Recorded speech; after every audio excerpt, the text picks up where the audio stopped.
और ऐसे पढ़ोगे तो लोड ही नहीं लगेगा। तो अरे यार वही चीज को कंपेयर कर करके अलग अलग पढ़ रहे हो, इसका मतलब सब कुछ आसान हो गया। और छुट्टी के समय 10 मिनट वाला टेस्ट होगा। अब क्या है, नीट और जेई का लेवल लगभग एक कर दिया है। जहां भी जेई में जरूरत है नीट का क्वेश्चन उठाते हैं, है ना।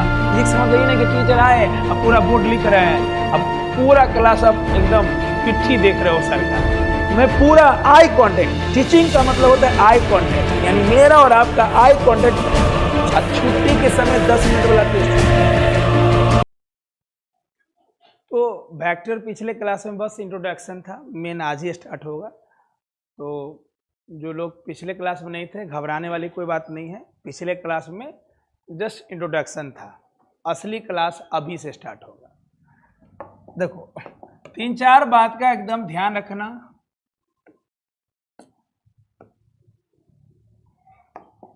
जैसे इस चैप्टर का डीपीपी आपको अगले दिन फ्राइडे को मिल जाएगा। अब ये क्लास का रूटीन आपका हो गया मंडे, वेडनेसडे, फ्राइडे 4 से 6। तो अगले दिन हम लोग अब मिलेंगे फ्राइडे को। फ्राइडे को आपको डीपीपी मिल जाएगा। तो 2 टाइप का असाइनमेंट आपको मिलेगा। एक हो गया डीपीपी, डेली प्रैक्टिस प्रॉब्लम, ये डेली बनाना है, पढ़ते गए बनाते गए, पढ़ते गए बनाते गए। और एक मिलेगा मॉड्यूल बोलो या असाइनमेंट बोलो, इसमें पूरा previous year question sequence wise रहेगा। सीक्वेंस वाइज मतलब एकदम टॉपिक वाइज, ये नहीं कि प्रीवियस ईयर क्वेश्चन मिला हुआ, नहीं। जैसे हम वेक्टर का डिफिनीशन पढ़े तो उस पर जेई मेंस कब कब क्वेश्चन पूछा, नीट या एम्स का जो सिलेक्टिव क्वेश्चन है वो कब कब पूछा, कैसे। जैसे टाइप्स ऑफ वेक्टर पढ़े तो उस टाइप्स ऑफ वेक्टर से भारत में जो सबसे बेस्ट, जरूरी नहीं। देखो अब क्या है, नीट और जेई का लेवल लगभग एक कर दिया है। जहां भी जेई में जरूरत है नीट का क्वेश्चन उठाता है ना। और नीट में जेई का क्वेश्चन 2 कॉपी करता है या ऑप्शन चेंज कर दिया। मान लो जो जेई में ऑप्शन ए है वो नीट में क्या करेगा, उसी क्वेश्चन को डी बना दिया, थोड़ा सा वैल्यू चेंज कर दिया, थोड़ा सा डाटा चेंज कर दिया, कॉन्सेप्ट क्वेश्चन का वही रहता है, फॉर्मूला वही रहता है। नीट वो क्वेश्चन में 8 kg लिखा था, जेई उसी क्वेश्चन में 10 kg लिख दिया। तो आपको दोनों प्रीवियस ईयर क्वेश्चन बना के चलना है। बात आई समझ में, उसका जो सिलेक्टिव क्वेश्चन है। तो डीपीपी का मतलब हो गया इसमें 10 से 12 बुक का सिलेक्टिव क्वेश्चन, एकदम टॉपिक वाइज सीक्वेंस वाइज बढ़िया से। असाइनमेंट में रहेगा मेरा इलिस्ट्रेशन, जैसे क्लास में अपना क्वेश्चन कराते हैं टॉपिक वाइज, इसमें पूरा प्रीवियस ईयर क्वेश्चन रहेगा, है ना। क्रिटिकल थिंकिंग ऑर्डर क्वेश्चन रहेगा, एकदम दिमाग घुमाने वाला। दिमाग घुमाने वाला मतलब ये हो गया कि सोचना पड़ेगा, मजा आएगा फिर सोचो, क्योंकि जो क्वेश्चन आपसे जितना सोचवाएगा ना वो उतना मजेदार क्वेश्चन है। क्लियर। और जब क्लास में रेगुलर रहोगे, क्लास को पूरा 100% फॉलो करोगे, तो क्रिटिकल थिंकिंग ऑर्डर क्वेश्चन भी आपसे यूं ही बनेगा, क्योंकि फिजिक्स पढ़ने का चीज, फिजिक्स फील का चीज है। तो जब फील करेंगे, पूरा प्रैक्टिकली पढ़ेंगे, चीजों को अच्छे से समझ के आगे बढ़ेंगे, तो कहीं से कोई प्रॉब्लम होने वाला नहीं है ना। तो अगले दिन आपको डीपीपी मिल जाएगा। तो आप एक अच्छा फाइल खरीद लीजिएगा। फाइल 10 रुपये में भी आता है, 20 में आता है। अच्छा ये नहीं कि अब डीपीपी मिला है तो मोर मार के कॉपी में रख ले हैं, बैग में कहीं रख दिए, है ना। एकदम सीक्वेंस में वो रहना चाहिए, समय के साथ पूरा जहाँ रहा तो भर जाएगा पूरा डीपीपी से। अलग से कुछ करने की जरूरत नहीं है, क्योंकि इतना मटेरियल हम प्रोवाइड करते हैं कि आप क्लास के क्वेश्चन को, यानी क्लास को पूरा फॉलो कर लिए और डीपीपी और मेरा असाइनमेंट सॉल्व कर लेता, अलग से कुछ करने की जरूरत नहीं। और अलग से अब टाइम बचा के और क्वेश्चन करना चाहते हो तो ये तो मेरे लिए खुशी की बात है। तब डीसी पांडे, एससी वर्मा का कोई बुक ले लेना है, क्योंकि डीपीपी में वो सारा क्वेश्चन है ही, उसका सिलेक्टिव क्वेश्चन सीक्वेंस वाइज है ही, प्लस क्लास में इतना ढेर सारा क्वेश्चन कराते हैं, इसके अलावा तो टाइम बचेगा ही नहीं। आप डीपीपी कर लिए तो 10 से 12 बुक अब कर लिए, एक्स्ट्रा कुछ करने की जरूरत नहीं है। वो भी सीक्वेंस वाइज, वो भी टॉपिक वाइज वहां दिया हुआ है, आपको सिर्फ उसको फॉलो करना है। क्लियर। टाइम ही नहीं बचेगा। अब एक एक टॉपिक को 50-50 क्वेश्चन दे रहे हैं, आज एक दिन में आप 4 टॉपिक पढ़ लिए, उतना क्वेश्चन करके लाओगे, है ना। अब बीच में गैप भी है, इसलिए अभी शुरू में हम अल्टरनेट रखे हैं, है ना। बाद में ये 5 डेज हो जाएगा, क्योंकि आप जब तक कोई चीज को टाइमली समाप्त नहीं करोगे, है ना, तो अगले चैप्टर में कॉन्फिडेंस नहीं आएगा। तो सबका शेड्यूल बटा हुआ है कि ये चैप्टर इतना दिन में अच्छे से हो जाना है, फिर उस पर आपको टेस्ट देना है। टेस्ट में रैपिड फायर टेस्ट होगा। जैसे फ्राइडे को पढ़ोगे, मंडे वाला क्लास में ही आपका रैपिड फायर टेस्ट होगा। तो फ्राइडे को हम बता देंगे आपको टेस्ट कब कब होगा। रैपिड फायर टेस्ट क्लास में ही होगा। देखना, जो मंडे को टेस्ट लेंगे 10 मिनट का टेस्ट लेंगे। आज जितना पढ़े, फ्राइडे जितना पढ़े, फ्राइडे को डीपीपी देंगे, उस पर वर्क आपको मिलेगा। तो आराम से सैटरडे संडे बैठ के बनाओगे, मंडे को क्लास आओगे, मंडे को डिस्कशन करेंगे, और छुट्टी के समय 10 मिनट वाला टेस्ट होगा। रैपिड फायर टेस्ट क्लास में ही होता है। फुल टेस्ट आपका संडे होगा या सैटरडे होगा, major test, minor test, unit test, जितना भी टाइप का टेस्ट होगा। लेकिन ये जो 10 मिनट वाला टेस्ट होगा स्पीड बढ़ाने के लिए, तो देखो मंडे से जो 10 मिनट वाला टेस्ट होगा ये क्लास में ही होगा, छुट्टी के समय, आपको पता भी नहीं चला। ये टेस्ट थोड़ी है, ये आपका मेमोरी मैप चेक करने के लिए। सोचो कि एक इंस्ट्रूमेंट है जिसे हम आपका मेमोरी मैप मापेंगे। तुम कितना ऑब्जर्व किया, 2 घंटे की क्लास में मान लो 1 घंटा 40 मिनट पढ़ाए और लास्ट में 10 मिनट का टेस्ट हुआ, मुझे पूरा पता चल जाएगा आपके बारे में, कितना ऑब्जर्वेशन है, कितना कॉन्सेंट्रेशन है, कौन चीज कैसे याद किया।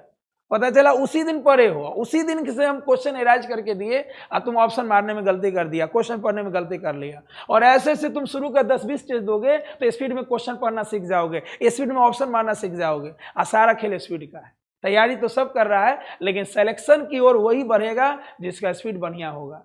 सोचो, समय के साथ आपका स्पीड इतना अच्छा होना चाहिए कि 1 मिनट के अंदर हम क्वेश्चन को पढ़ के, समझ के, एनालाइज कर लें कि क्वेश्चन को स्टार्ट कैसे करना है। हाँ, कोई क्वेश्चन 3 मिनट भी लेगा, कोई दिक्कत नहीं है, कोई क्वेश्चन तुमसे 5 मिनट में लेगा, लेकिन अपनी तैयारी शुरू से इतना बेहतर करना है कि अगर हम एक क्वेश्चन 5 मिनट में बना रहे हैं तो बहुत सारा क्वेश्चन ओरल मार देंगे। ऐसी तैयारी आपकी होनी चाहिए, क्योंकि हर क्वेश्चन आपसे 5 मिनट नहीं लेगा। क्योंकि अगर हम एक क्वेश्चन 5 मिनट बनाए तो हम बहुत सारे क्वेश्चन को ओरल मार देंगे, ऑप्शन देख के टिक कर देंगे। इतनी तैयारी आपकी प्रबल होनी चाहिए पहले क्लास से। क्लियर? तो जब रैपिड फायर टेस्ट देना शुरू करोगे ना, तो आपको पता चल जाएगा कि अरे यार, हम ही पहले क्या कर रहे थे, पढ़ाई में और क्या क्या चीज चाहिए। पढ़ तो सब रहे हैं, लेकिन सिलेक्शन की ओर सब क्यों नहीं जा रहा है? क्योंकि टेस्ट का क्या पैरामीटर है, हम टेस्ट कैसे दे रहे हैं, स्पीड वाला टेस्ट दे रहे हैं कि नहीं दे रहे हैं, एनालिसिस कर रहे हैं कि नहीं कर रहे हैं, टेस्ट का लेवल कैसा है, हम किस लेवल में पढ़ रहे हैं, बहुत सारे फैक्टर पे डिपेंड करता है। टोटल 3 कॉपी बना लीजिएगा, है ना। एक मेन कॉपी, क्लास में जितना काम करेंगे वो मेन कॉपी में। जैसे क्लास में नोट्स लिखना नहीं है, नोट्स लिखने में टाइम बर्बाद नहीं करना है। पूरे 2 घंटा में आपके सामने ऐसे रहूंगा। फिजिक्स का मतलब डिस्कशन, फिजिक्स का मतलब ये नहीं कि टीचर आए अब पूरा बोर्ड लिख रहे हैं, अब पूरा क्लास आप एकदम पिट्ठी देख रहे हो सर का। मैं पूरा आई कांटेक्ट, टीचिंग का मतलब होता है आई कांटेक्ट, यानी मेरा और आपका आई कांटेक्ट। जितना देर क्लास चले, 1 घंटा 50 मिनट, कभी 55 मिनट, 2 घंटे में मैक्सिमम आपका 1 घंटा 50 मिनट क्लास चलेगा। उसमें एकदम मेरा आई कांटेक्ट और आपका आई कांटेक्ट एकदम जबरदस्त होना चाहिए। आपका आई कांटेक्ट मेरे पे या एकदम बोर्ड पे होना चाहिए। क्या बोल रहे हैं, कैसे समझा रहे हैं, उसमें मेरा क्या एक्शन है, कैसे समझा रहे हैं, हर एक चीज।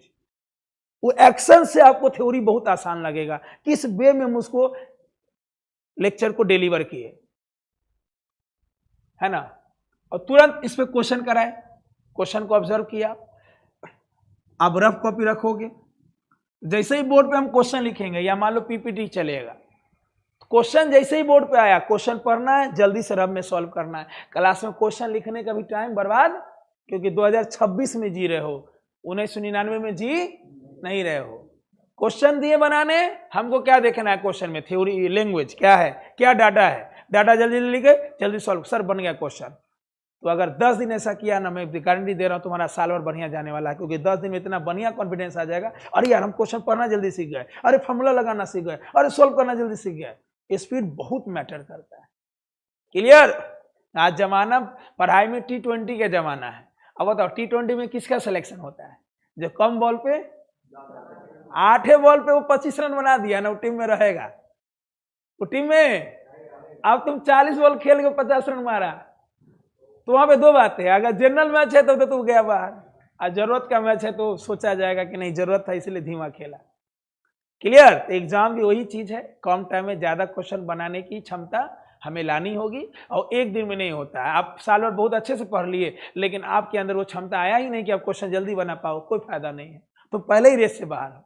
तो शुरू से ही आदत डालना होगा। यही काम हम क्लास में शुरू से करते हैं कि आपको टाइम के अंदर क्वेश्चन बनाना है, और घर पे भी अपने आप स्टॉप वॉच लगा लोगे कि हमको इतना देर में क्वेश्चन बना लेना है। हमको बताओगे हाँ अगर स्पीड बढ़ रहा है, नहीं बताओगे तो टेस्ट में तो हम जांच ही लेंगे। तुम्हारे साथ इतना स्पीड हो जाएगा कि 10 मिनट का टेस्ट है, तुम 8 ही मिनट में कॉपी जमा कर रहे हो कि मेरा हो गया सर, और जो बनाए सही बनाए। यही सब चीज एनालिसिस करना है। एक डीपीपी कॉपी बना लेना है अलग से, जितना भी डीपीपी या असाइनमेंट या प्रीवियस ईयर क्वेश्चन का होमवर्क रहेगा वो अलग कॉपी में, टोटल 3 कॉपी बना लेना है बस। क्लियर? चलिए, वेक्टर और स्केलर में क्या अंतर है इसको अच्छे से समझते हैं।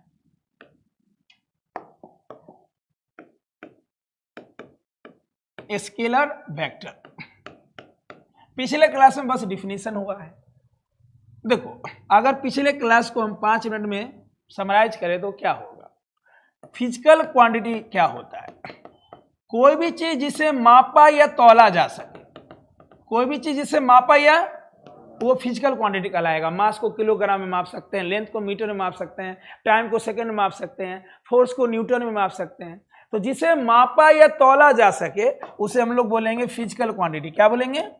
और जिसे नहीं माप सकते वो नॉन फिजिकल क्वांटिटी है। क्या हम लोग हंसी को माप सकते हैं? नहीं। बोलेंगे कि आज हम 5 किलो हंसे, आज 10 किलो हम खुश हैं, आज 2 kg का दर्द हुआ? नहीं बोल सकते हैं। तो ये सब क्या कहलाएगा? नॉन फिजिकल क्वांटिटी कहलाएगा। फिजिकल क्वांटिटी को एक्सप्रेस करने के लिए 2 चीजों का जरूरत है, एन और यू। एन हो गया न्यूमेरिकल वैल्यू और यू हो गया उसका यूनिट। यू क्या हो गया उसका? न्यूमेरिकल वैल्यू को ही हम लोग बोलेंगे मैग्नीट्यूड। न्यूमेरिकल वैल्यू को ही क्या बोलेंगे? है ना। जैसे कहीं पे आप सिर्फ नंबर बोलते हो तो उस नंबर का कोई मीनिंग नहीं है, कोई फिजिकल मीनिंग आएगा ही नहीं। जैसे मान लीजिए आप कहीं पे बोलते हैं 10, तो 10 का कोई मतलब नहीं है। हम बोलेंगे आपको 10 दीजिए, तो क्या है इसका मतलब? इतने एकदम 10 रुपया निकाल के दे दिया। हम 10 रुपया बोलेंगे तब ना 10 दोगे, तो 10 का कोई रियल मीनिंग, लेकिन 10 के साथ हम लगा दिए केजी। अब मतलब निकल के आ गया 10 केजी, मतलब 1 केजी का 10 गुना। अब दुकान में जाके बोलेंगे भी 10 केजी, सामने वाला समझ जाएगा या तो 10 केजी चावल लेगा, आटा लेगा, आलू लेगा, जो भी लेगा। लेकिन सीधे बोलेंगे 10 10 तो नहीं समझेगा सामने वाला, हाँ ना। तो किसी नंबर के साथ यूनिट अगर लगा हुआ है तभी वो एक फिजिकल मीनिंग देगा, अच्छा से एक्सप्रेस कर पाएगा और सामने वाला सही तरीके से समझ पाएगा, हाँ ना। तो कोई भी फिजिकल क्वांटिटी है तो वो तब एक्सप्रेस किया जा सकता है या होगा जब वो एनयू है, उसके साथ नंबर भी हो, यूनिट भी हो। जैसे 10 न्यूटन बोल देंगे तो समझ में आएगा कि हाँ मैंने किसी बॉडी पे 10 न्यूटन का फोर्स लगाया तो बॉडी चला। लेकिन सिर्फ 10 बोलेंगे तो समझ में नहीं आएगा, है ना। मैग्नीट्यूड और डायरेक्शन के आधार पे, मैग्नीट्यूड और, हमने इसको 2 भागों में बांटा, स्केलर और वेक्टर। कोई भी फिजिकल क्वांटिटी जिसके पास ओनली मैग्नीट्यूड हो वो स्केलर में आ जाएगा। इसे डिफाइन करने के लिए डायरेक्शन की जरूरत है ही नहीं, है ना। जैसे हम बोलेंगे 5 किलो आटा, ये बात हम बोले और आपको सुनाई भी दिया, समझ में भी आया। लेकिन हम बोलेंगे 5 किलो आटा पूरब दिशा में, ये थोड़ा नॉनसेंस लगेगा। मान लो आप दुकान में गए किराना स्टोर में और सामने वाले को बोल रहे हैं, मान लो अंकल टाइप कोई दुकान चला रहे हैं, अब बोले हमको 5 किलो आटा दीजिए पूरब दिशा में, 1-2 बार तो नेगलेक्ट करेगा। बार बार बोल रहे हैं, नहीं सुनाई दे रहा आपको? बोले ना 5 किलो आटा देना है पूरब दिशा में, वो पगला जाएगा। अब मान लो तुम टाइल्स खरीदने गया तो टाइल्स का एरिया होगा कि भैया हमको 2x2 का टाइल्स चाहिए या 4x2 का टाइल्स चाहिए। तुम बोला नहीं हमें 2x2 का टाइल्स चाहिए उत्तर दिशा में, तो पगला जाएगा कि नहीं पगला जाएगा? 1-2 बार बोला नेगलेक्ट करेगा। तुम बार बार बोल रहे हो, नहीं सुनाई दे रहा आपको? बोले ना उत्तर दिशा में देने के लिए, बाप रे सटकले है क्या रे। तो कुछ चीजों का हमारे जीवन में डायरेक्शन से कोई लेना देना, उसका मैग्नीट्यूड है। 2x2 का मतलब हो गया 4 फीट स्क्वायर। हम बोलेंगे वो तुरंत समझ जाएगा 2x2, भले वो फिजिक्स या मैथ जानता है या, क्योंकि उसमें से मैग्नीट्यूड है। डायरेक्शन लगाएंगे तो नॉनसेंस लगेगा, है ना। एनर्जी का मतलब होता है फ्लो, कोई भी चीज का फ्लो। 10 गिलास पानी पी लिए, वो भी एनर्जी का एक फ्लो है। लेकिन ये तो नहीं बोलेंगे ना 10 गिलास पानी पिए उत्तर दिशा में। मान लो तुम शारीरिक रूप से कमजोर हो, हॉस्पिटल कोई ले गया, ग्लूकोज चढ़ाया, तो ग्लूकोज चढ़ा 10 बोतल, ठीक है भाई, 10 बोतल एक अमाउंट हो गया, वो एनर्जी का फ्लो हो गया। उसमें दिशा तो नहीं होगा ना। आप नर्स को ना बोलिएगा कि देखिए ध्यान से, इसको 10 बोतल ग्लूकोज चढ़ाइए लेकिन दक्षिण दिशा में चढ़ाना है आपको, एक दो बार नेगलेक्ट करेगा, 3-4 बार बोल दिया तो लो। पावर, मेरे पास बहुत पावर है, मैं 10 आदमी को अकेला देख सकता हूं, चलेगा? सही बात है भाई। लेकिन बोलेंगे मैं 10 आदमी को पूरब दिशा में देख सकता हूं, वहां गया, यहीं पे लगेगा अजीब टाइप। तो कुछ ऐसे फिजिकल क्वांटिटी है जिसे डिफाइन करने के लिए डायरेक्शन की जरूरत है ही नहीं, और उसमें तुम डायरेक्शन लगाओगे तो नॉनसेंस लगेगा, अजीब लगेगा। इसका मतलब उसे हम सिर्फ और सिर्फ मैग्नीट्यूड के रूप में डिफाइन कर सकते हैं, सिर्फ वैल्यू के रूप में डिफाइन कर सकते हैं, एंड दैट इज स्केलर। वो स्केलर में आ गया।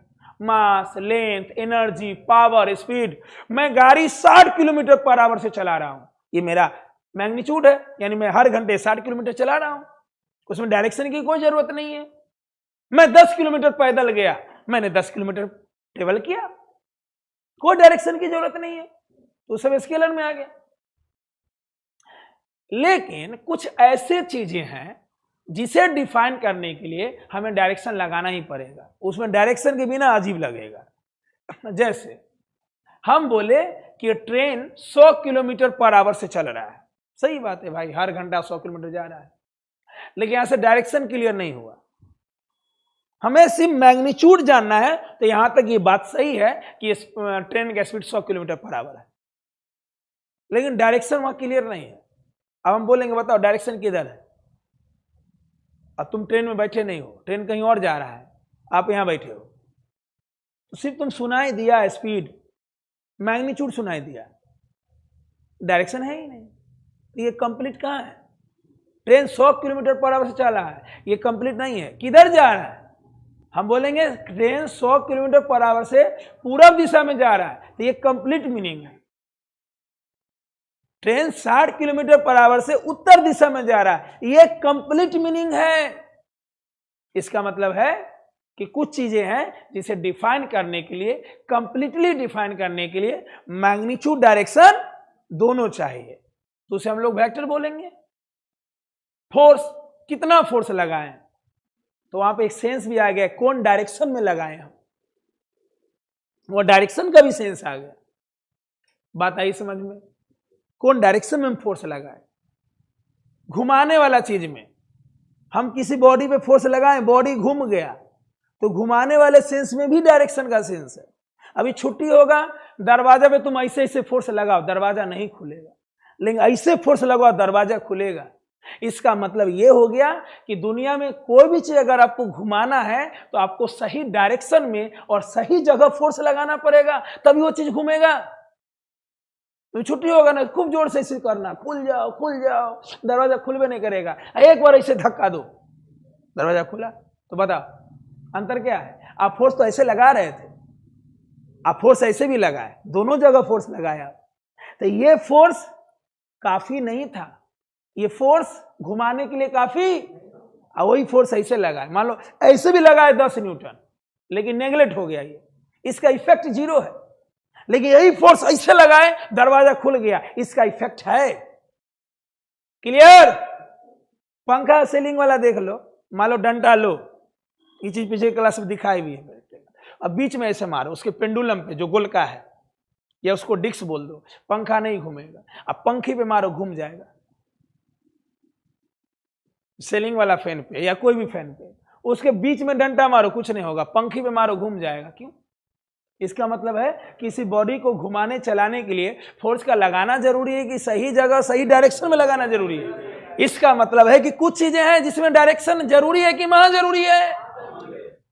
सबसे बड़ा एग्जांपल घूमने वाला चीज नहीं होता, सोचो दुनिया स्थिर रहता है, चक्का घूमबे नहीं करता।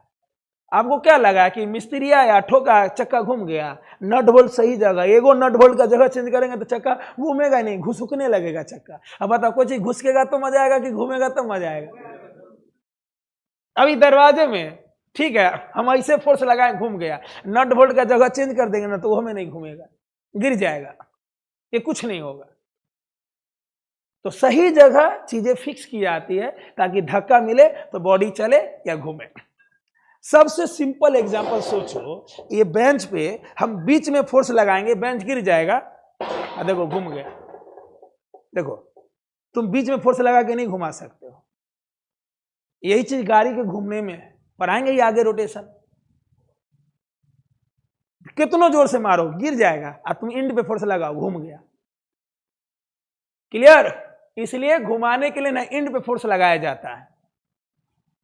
मान लीजिए आप कभी गैराज वैराज गए हो या गाड़ी का चक्का खोलते हुए देखे हैं, या रिंच समझते हैं, रिंच आप लोग कभी नट उट खोले हैं तो बताइए कहाँ पकड़ते हैं आप? ये मान लो नट है, स्क्रू गेज है, यहाँ फंसाते हैं, ये आपका हो गया ये वाला।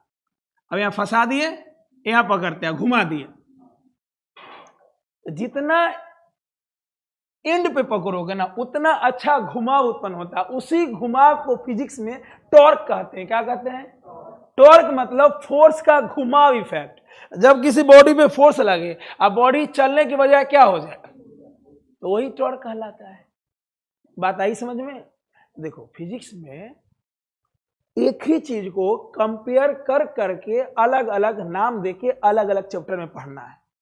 अगर एक ही जगह पढ़ेंगे तो ज्यादा हो जाएगा, इसलिए डिस्ट्रीब्यूट किया गया। सारा खेल फोर्स एनर्जी का है। जब 12th में एगो चैप्टर पढ़ाएंगे ना तो पता चलेगा अरे यार सारा खेल एनर्जी का है। पूरा एनर्जी के 30 कंपोनेंट है जो 11th 12th में बांट बांट के पढ़ा रहे हैं। एक ही खेल एनर्जी का। 12th में एगो चैप्टर पढ़ोगे इलेक्ट्रोमैग्नेटिक वेव, कहोगे अरे यार कमाल का चीज है। एक ही चीज को बांट बांट के टॉर्क सुनने में अलग अलग, कुछ अलग नहीं है, फोर्स का हिस्सा है। प्रेशर अलग थोड़ी है, नहीं। फोर्स जब किसी एरिया पे लगता है तो हम उसको प्रेशर बोल देते हैं, फोर्स के ही जाति का है। जैसे आलू उबाल लिए, अब जो मन होगा बना के खाएंगे। आलू अलग रोटी अलग तो रोटी सब्जी हो गया, रोटी में आलू भर दिए तो आलू पूरी हो गया, डिजाइन बना दिए तो समोसा हो गया, बेसन लपेट दिए तो आलू चॉप हो गया, ब्रेड में लगा दिए तो है क्या? सब में आलू ही तो है। That is physics. एक ही चीज को अलग अलग चीज से कंपेयर करके डिजाइन करेंगे। फोर्स से बन गया टॉर्क, फोर्स से प्रेशर बन गया। और ऐसे पढ़ोगे तो लोड ही नहीं लगेगा। अरे यार वही चीज को कंपेयर कर करके अलग अलग पढ़ रहे हो, इसका मतलब सब कुछ आसान होने वाला है। उसी चीज को कंपेयर कर लिए, बेसन से कंपेयर के आलू चॉप हो गया, अब ब्रेड में लपेट दिए तो लीजिए। है क्या भाई? सब जगह आलू तो है। फोर्स भी, टॉर्क में भी फोर्स छुपा हुआ है, एनर्जी में भी फोर्स छुपा हुआ है। किसी बॉडी पे फोर्स लगाए, बॉडी चला तो उसी को बर्डन बोलने लगे, वही बर्डन को हम लोग एनर्जी बोलने लगे। तो सारा खेल तो फोर्स का है, सारा खेल तो धक्के का है। और धक्का के पीछे एनर्जी है, मेरी एनर्जी, मेरे पास एनर्जी था तो हमने धक्का दिया, जिसको धक्का दिया वो बॉडी चला तो मेरा एनर्जी उसमें ट्रांसफर हुआ। उसी का कंपोनेंट बांट बांट के पढ़ रहे हैं हर चैप्टर। बताइए, इसलिए वाकई में ये आपको समय के साथ पता चल जाएगा कि फिजिक्स में पढ़ना ज्यादा नहीं, कनेक्शन से ज्यादा है। अगर तुम एक कनेक्शन भी गड़बड़ाओगे ना आगे तो आगे पूरा लय टूट जाएगा। यानी अगर कोई एक चैप्टर का एक क्लास से गड़बड़ाएगा तो पूरा लय टूटेगा। इसलिए कनेक्शन को कभी मत भूलना। पढ़ना ज्यादा लगेगा अभी कुछ दिन, समय के साथ जब तुम पूरे मेरे क्लास में डूब जाओगे ना, कहोगे यार पढ़ना कम है, कनेक्शन ज्यादा है। यानी एक कनेक्शन पकड़ लेंगे तो आने वाला सारा चैप्टर आसान होने वाला है। क्लियर? तो ऐसे ऐसे चीजों को बांटा गया। तो यहां तो नॉर्मल ये बात समझ गए कि हमें बहुत सारा चीज समझने के लिए मैग्नीट्यूड डायरेक्शन दोनों की जरूरत है। लेकिन सिर्फ मैग्नीट्यूड डायरेक्शन होने से वेक्टर नहीं होगा। वेक्टर होने के लिए 3 कंडीशन है। मैग्नीट्यूड भी चाहिए, डायरेक्शन भी चाहिए, और वो वेक्टर लॉ ऑफ एडिशन को भी फॉलो करना चाहिए। ये तो क्लियर है। बोलता है भाई जिसके पास मैग्नीट्यूड है या जिसको सिर्फ हम वैल्यू से डिफाइन कर पाएंगे, जिसको सिर्फ डिफाइन करने के लिए, जिसके बारे में बताने के लिए सिर्फ वैल्यू चाहिए, वो स्केलर है। ये बोला नहीं नहीं, हम तो 3 चीज से डिफाइन होंगे, वैल्यू भी चाहिए, डायरेक्शन भी चाहिए, और वो वेक्टर लॉ ऑफ एडिशन को फॉलो करना। आइए अब वेक्टर लॉ ऑफ एडिशन क्या है ये हम दोनों को अलग अलग बांट के समझाते हैं आपको। ये हो गया एक प्रकार का समरी। चलो समझना। मान लो एक डब्बा है, इधर से हम 3 लड्डू डाले, इधर से 4 लड्डू डाले। बोलो डब्बा में कितना लड्डू जमा होगा? 7 लड्डू। कोई भी जोड़ लेगा? कोई रॉकेट साइंस? तो ये जो जोड़ है ना, इस जोड़ को बोलेंगे अलजेब्राइक एडिशन। ऐसा एडिशन या ऐसा कैलकुलेशन जिसका रिजल्ट पहले ही से फिक्स हो। जैसे पहला क्लास से 10वां क्लास तक तुम जो गुना भाग करके आए हो वो अलजेब्राइक एडिशन था, मतलब सिंपल एडिशन था, वो सिंपल अलजेब्रा था वो।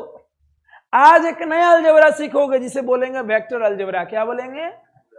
वेक्टर में 3 4 का सम 7 होगा जरूरी नहीं है, अनंत वैल्यू हो सकता है 2 चीज का सम करेंगे तो, और उसका रियल मीनिंग भी सामने आएगा जो रोजमर्रा की जिंदगी में डेली देखते हैं हम लोग।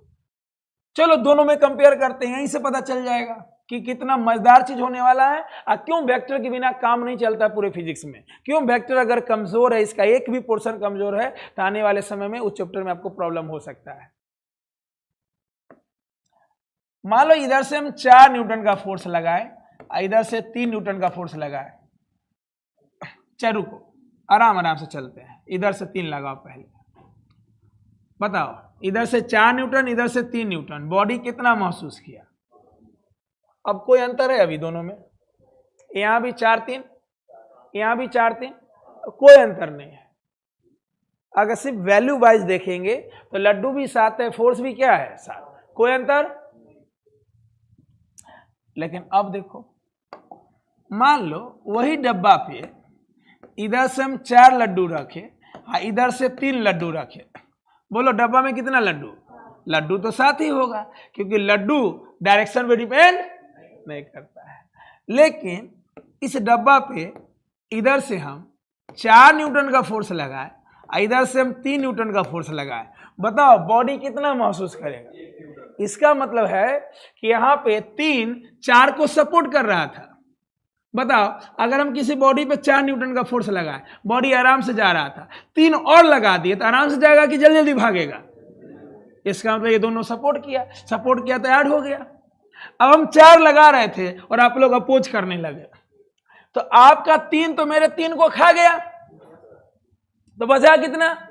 1। आप बताओ 4 3 का सम, हर बात में रिप्लाई आना चाहिए, हर बात में यस सर नो सर। जितना अच्छा रिप्लाई करोगे क्लास में, बॉडी एक्टिव रहेगा और दिमाग क्या रहेगा? एनर्जेटिक रहेगा। क्लास में पढ़ा हुआ चीज क्लास में याद हो जाएगा, क्योंकि घर पे थ्योरी सिर्फ 5 मिनट पढ़ना है। ये बात क्लास में बोलते हैं और ऑफिस में मिले होंगे तो ऑफिस में समझाए होंगे। घर पे only practice, only question practice, क्योंकि फ्राइडे को आपको पूरा डीपीपी मिल रहा है, तो फ्राइडे से टाइम ही नहीं मिलेगा। थ्योरी ओनली 5 मिनट, क्लास में सब कुछ याद हो जाएगा। घर पे only practice, only practice. Clear? हर बात में आपको रिप्लाई करना है, हर बात में। अगर हम 1+1 भी बोले तो जोर से बोलना है आपको। क्लियर? क्योंकि धीमा बोलने से कोई फायदा नहीं है ना। एनर्जी है तो एकदम झोंक दो पूरा। बात आई समझ में? चलो 4 3 का सम, 4 3 का सम, 4 3 का सम, 4 3 का सम, या सम ही है ये डिफरेंस नहीं है। ये लग रहा डिफरेंस है लेकिन है सम। बोलो कैसे?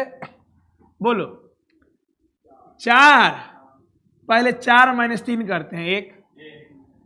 अगर इस डायरेक्शन को हमने प्लस बोला तो इस डायरेक्शन को 4 - 3 1। क्लियर? लेकिन अगर हम यहां पे छोड़ दें तो लगेगा यार सब्ट्रैक्शन है। क्या लगेगा? और फिजिक्स में सब्ट्रैक्शन नहीं होता है। क्या मैं इसे ऐसे लिख सकता हूं 4 + -3? और ये दोनों एक है कि अलग अलग? एक ही। यहां हो रहा है कि 4 में 3 घटा रहे हैं, यहां लग रहा है 4 में कितना जोड़ रहे हैं? तो जोड़ रहे हैं 4 और 3 ही को, minus represent direction.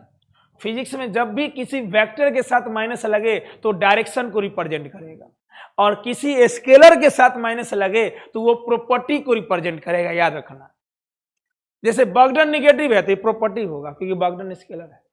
Energy negative है तो ये हमारा प्रॉपर्टी होगा। कभी भी पूरे फिजिक्स में अगर स्केलर के साथ माइनस लगा, समझ लेना ये प्रॉपर्टी को शो कर रहा है। अब वेक्टर के साथ माइनस लगा तो ये डायरेक्शन को शो कर रहा है। हाँ है ना? अब फिजिक्स में 0 का भी मतलब है। अगर 10 चैप्टर में 10 चीज का रिजल्ट 0 है तो हर जगह मतलब अलग अलग होगा। जीरो का मतलब जीरो नहीं, मैथ में जीरो का मतलब जीरो हो सकता है, केमिस्ट्री में भी जीरो का मतलब जीरो हो सकता है, फिजिक्स में जीरो का मीनिंग आएगा सामने कि इसका मतलब क्या है। क्लियर?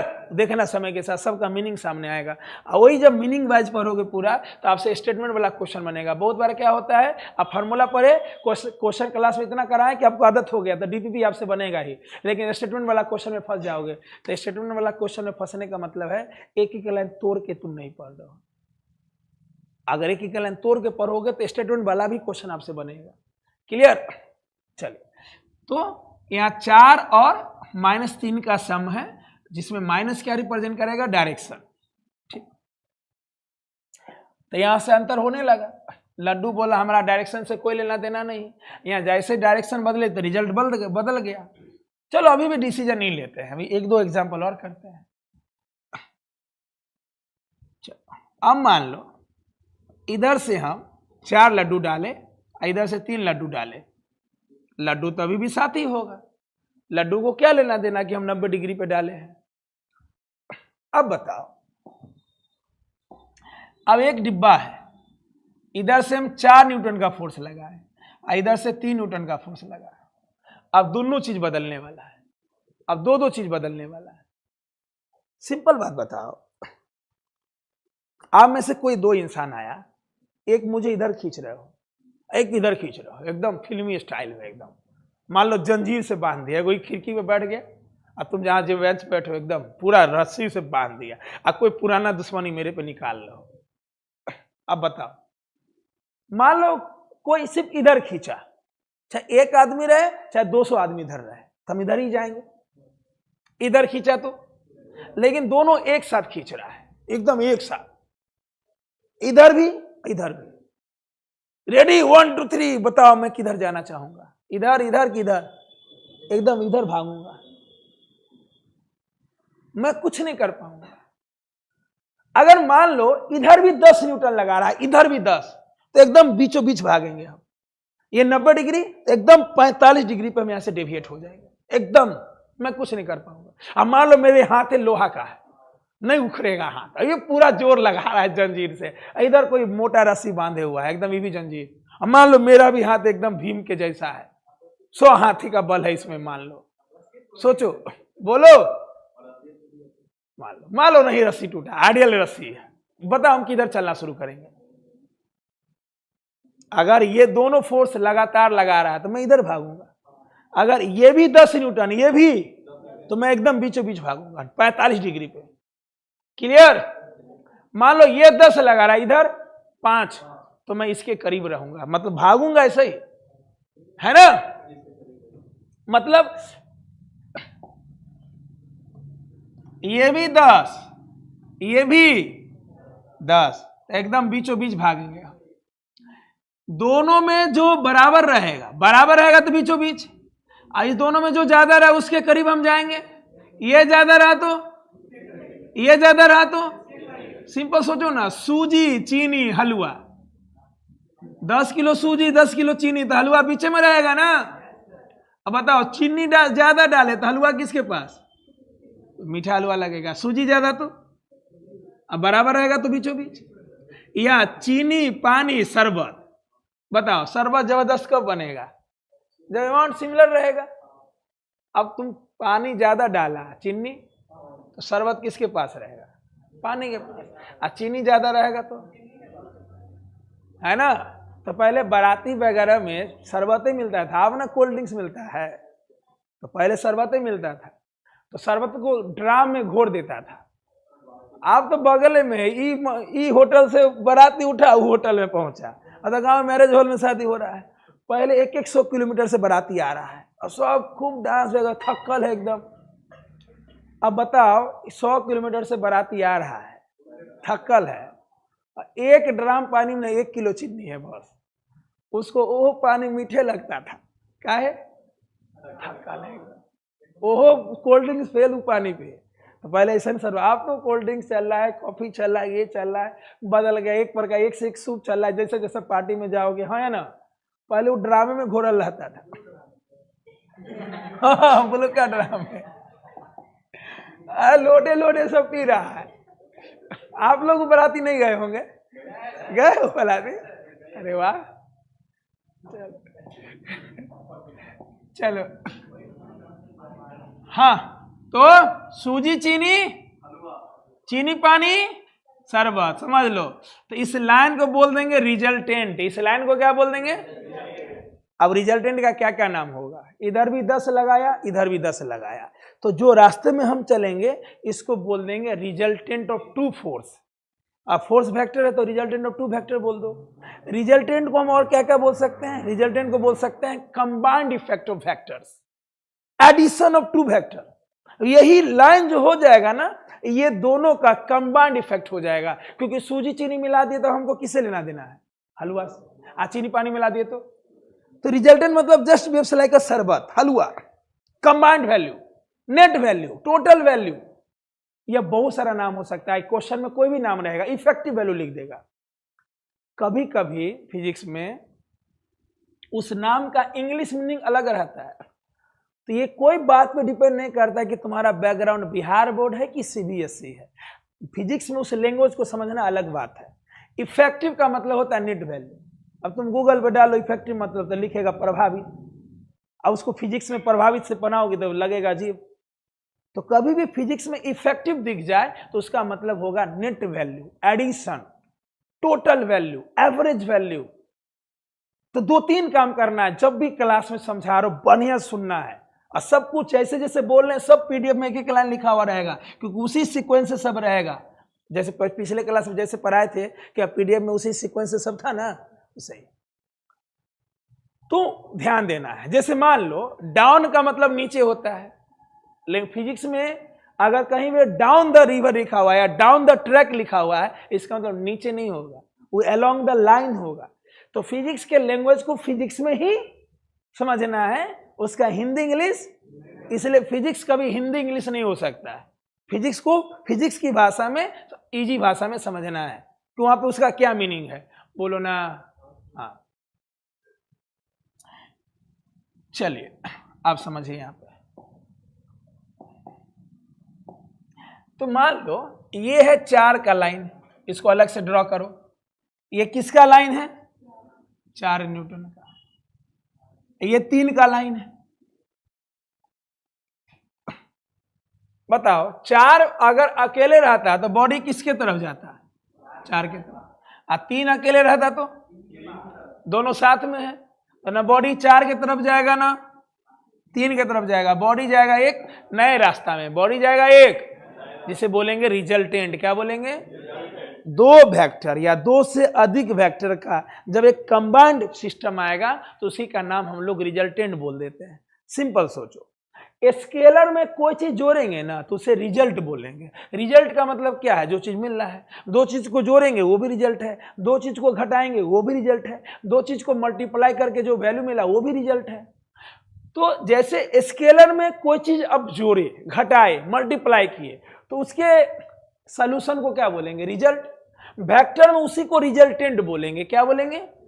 रिजल्टेंट मतलब कंबाइंड इफेक्ट। सम को ही इधर रिजल्ट बोल देंगे, इधर रिजल्टेंट बोल देंगे। स्पेशल नाम है। जैसे 80% लाया तो रिजल्ट है, और 90 पार कर गया तो वो रिजल्टेंट है, स्पेशल रिजल्ट हो गया। और साथ में जेई निकाल दिया, वो रिजल्टेंट हो गया। रिजल्ट मतलब सिंपल रिजल्ट, और रिजल्टेंट मतलब स्पेशल, कुछ अलग कर लिया आप। बोर्ड के साथ जेई निकाल ले एकदम, वो भी टॉप रैंक के साथ, या ऐसा निकाले कि आपको एनआईटी मिल गया। क्लियर? बोलो ना। तो इतना बात तो समझ गए। अगर ये दोनों बराबर रहता तो बॉडी बीच में जाता, ये ज्यादा है तो एक लाइन ड्रॉ करो जो उसके करीब हो, एक लाइन ड्रॉ करो जो उसके। ये ड्रॉ करने का 2-3 तरीका है, वो अभी समय के साथ पढ़ाएंगे। अभी एक से एक नियम आने वाला है। अभी हम लोग बस वेक्टर और स्केलर के अंतर को समझ रहे हैं, इस पे ढेर सारा क्वेश्चन बनाएंगे। एक चीज और ऑब्जर्व करना, आज मैं बहुत सारा क्वेश्चन कराऊंगा जो बनता है फॉर्मूला से, लेकिन आप फॉर्मूला नहीं लगाओगे। इसका यह मतलब है कि मैं हर चैप्टर में पहले 2-3 क्लास में उस चैप्टर का मैक्सिमम क्वेश्चन आपको करवा देंगे बिना फॉर्मूला पढ़ाए। बिना फॉर्मूला पढ़ाए बनेगा वो फॉर्मूला से ही, लेकिन बिना फॉर्मूला बनाए बना सकते हो, क्योंकि फिजिक्स में पहले ऑब्जर्वेशन आया। ऑब्जर्वेशन से बहुत सारा चीज पढ़ा सकते हैं, बना सकते हैं। फॉर्मूला इसलिए लाया गया कि आम जनता को आसानी हो, आम जनता को आसानी हो। ठीक, तो इस लाइन को बोल देंगे रिजल्टेंट। क्या बोल देंगे? आप इसको आर लिख सकते हो। अब सोचो, मेरा मन होगा तो इस लाइन को हम यहां भी ड्रॉ कर सकते हैं। हम यहां से यहां शिफ्ट हो गए तो क्या फर्क पड़ा? हम बदल गए, लंबे हो गए, हम धंस गए जमीन में, तो हम इसको उठा के यहां रख सकते हैं, मतलब नहीं बदलेगा। अब माने तो इसको मिटा दो। जैसे 4 यहां है तो 4 को यहां भी ड्रॉ कर सकते हैं, 3 यहां है तो यहां भी ड्रॉ कर सकते हैं, इससे कोई फर्क? बात आ रही है समझ में? आप बताओ, ये 4 और ये दोनों 90 पे है। अरे 3 का लाइन हो गया ना, 3 यहां रखो चाहे, अब भूल जाना, सिंपल, हाथ ऐसे रखो। बताओ, हाथ को हम यहां से यहां ले आए, क्या फर्क पड़ा? ऐसी चीज को आगे नाम देंगे पैरेलल शिफ्टिंग। क्या नाम देंगे? हम वेक्टर को अपने आसानी के लिए पैरेलल शिफ्टिंग कर सकते हैं। हम हर वो काम करेंगे जो काम करने में आसान हो, ये आसान बना लेंगे और कॉन्सेप्ट पे कोई फर्क नहीं पड़ेगा। यानी फिजिक्स में बहुत सारे फार्मूला और बहुत सारे नियम अपने आसानी के लिए बनाए गए हैं। हम नहीं भी करेंगे तो काम करेंगे तो जल्दी बनेगा, जल्दी सॉल्व होगा, और उससे कॉन्सेप्ट पे कोई फर्क नहीं पड़ता है।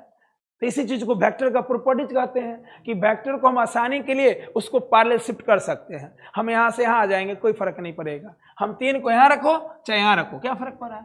यहां रखने से आसान हो गया। देखो, हमको पाइथागोरस दे गया, ये 4 और ये कितना डिग्री पे, तो बोलो अब इसके लाइन का वैल्यू क्या होगा? ये लाइन हो जाएगा √4 का स्क्वायर प्लस, तो 16 9 25, 25 का 5। आप बताओ, स्केलर में 4 3 7, यहां भी 7, यहां 4 3 7 रहा, लेकिन यहां क्या मिला? 1, यहां 4 3, यहां 4 3, अब बॉडी एक नए डायरेक्शन में जा भी रहा है। अब ओवरऑल रिजल्ट क्या है कि स्केलर में 4 और 3 जोड़ने पे रिजल्ट हमेशा साथ ही मिलेगा, कैसे भी जोड़ो, वो रिजल्ट बदलने वाला, and that is algebraic method. इसी को सिंपल अलजेब्रा बोलते हो, और 10वां तक यही पढ़े हो, क्लियर? लेकिन आज के बाद जब वेक्टर अलजेब्रा होगा तो बताओ, वेक्टर में 4 3 7 को जोड़े तो हमें 7 भी मिला, 1 भी मिला और 5 भी मिला। छोड़ो 5 तो एक्स्ट्रा समझाए हम। 4 3 7 भी आया और 4 3, और मजे की बात है, जब 4 और 3 को 7 जोड़ेंगे, 4 और 3 को जोड़ेंगे तो 7 भी आएगा, 1 भी आएगा, और 1 और 7 के बीच में कुछ भी आ सकता है। और एक एग्जाम्पल तो आ ही गया, 5 आ रहा है। बोलो 5 किसके बीच में है? यानी 4 3 को जोड़ेंगे ना तो 7 से ज्यादा नहीं आएगा, 1 से कम, 1 और 7 के बीच में कुछ भी आएगा। अब 1 और 7 के बीच में कितना नंबर है? अनंत, 1 1.1 1.2 सब आ सकता है। और कैसे आएगा? डायरेक्शन के हिसाब से। अगर ये दोनों सेम डायरेक्शन, देखो यहां पे दोनों फोर्स सेम डायरेक्शन में लग रहा है, तो रिजल्ट कितना आया? दोनों अपोजिट डायरेक्शन में है, 90 डिग्री पे है। बताओ, अब ये दोनों 60 डिग्री पे रहेगा तो अलग वैल्यू आएगा, दोनों 30 डिग्री पे आएगा अलग वैल्यू आएगा, दोनों 45 डिग्री पे रहेगा अलग वैल्यू आएगा, दोनों 75 डिग्री पे होगा अलग वैल्यू आएगा। तो यहां से हम बोल सकते हैं कि 2 स्केलर का रिजल्ट हमेशा फिक्स होगा, लेकिन 2 वेक्टर का रिजल्ट फिक्स नहीं होगा। उसका एक मैक्सिमम वैल्यू होगा, उसका एक मिनिमम वैल्यू होगा, और मैक्सिमम और मिनिमम के बीच में कुछ भी हो सकता है, कुछ भी हो सकता है। जैसे हम बोलेंगे स्केलर में 12 + 5 17 ही होगा, लेकिन वेक्टर में 12 + 5 17 भी हो सकता है, 7 भी हो सकता है। 17 कब आएगा बोलो? जब दोनों सेम डायरेक्शन में होगा। 7 कब होगा? जब दोनों अपोजिट में आएगा। और 17 7 के बीच में कुछ भी हो सकता है, जितना वैल्यू है सब आ सकता है, जितना वैल्यू है सब आ सकता है। क्या ये बात क्लियर है? अब मैं कुछ क्वेश्चन दे रहा हूं जो प्रीवियस ईयर क्वेश्चन में पूछा हुआ, इतना ही स्टडी से आप जवाब देने का प्रयास करना। हिंट पहले ही दे रहा हूं। वेक्टर में सबसे पहले मैक्सिमम वैल्यू पे ध्यान देना। मैक्सिमम तब आएगा जब दोनों सेम डायरेक्शन में होगा। सेम होगा तो जोड़ देना, सेम होगा तो और अपोजिट होगा तो बाकी सब बीच में आ जाएगा। क्लियर? जैसे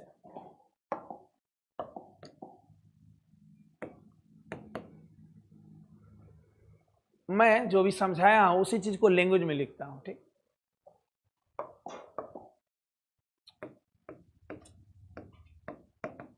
two forces 3 Newton and 4 Newton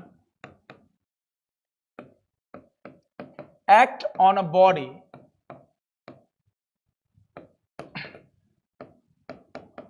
simultaneously, एक साथ लगा बॉडी पे, एक साथ लगा बॉडी पे। Their resultant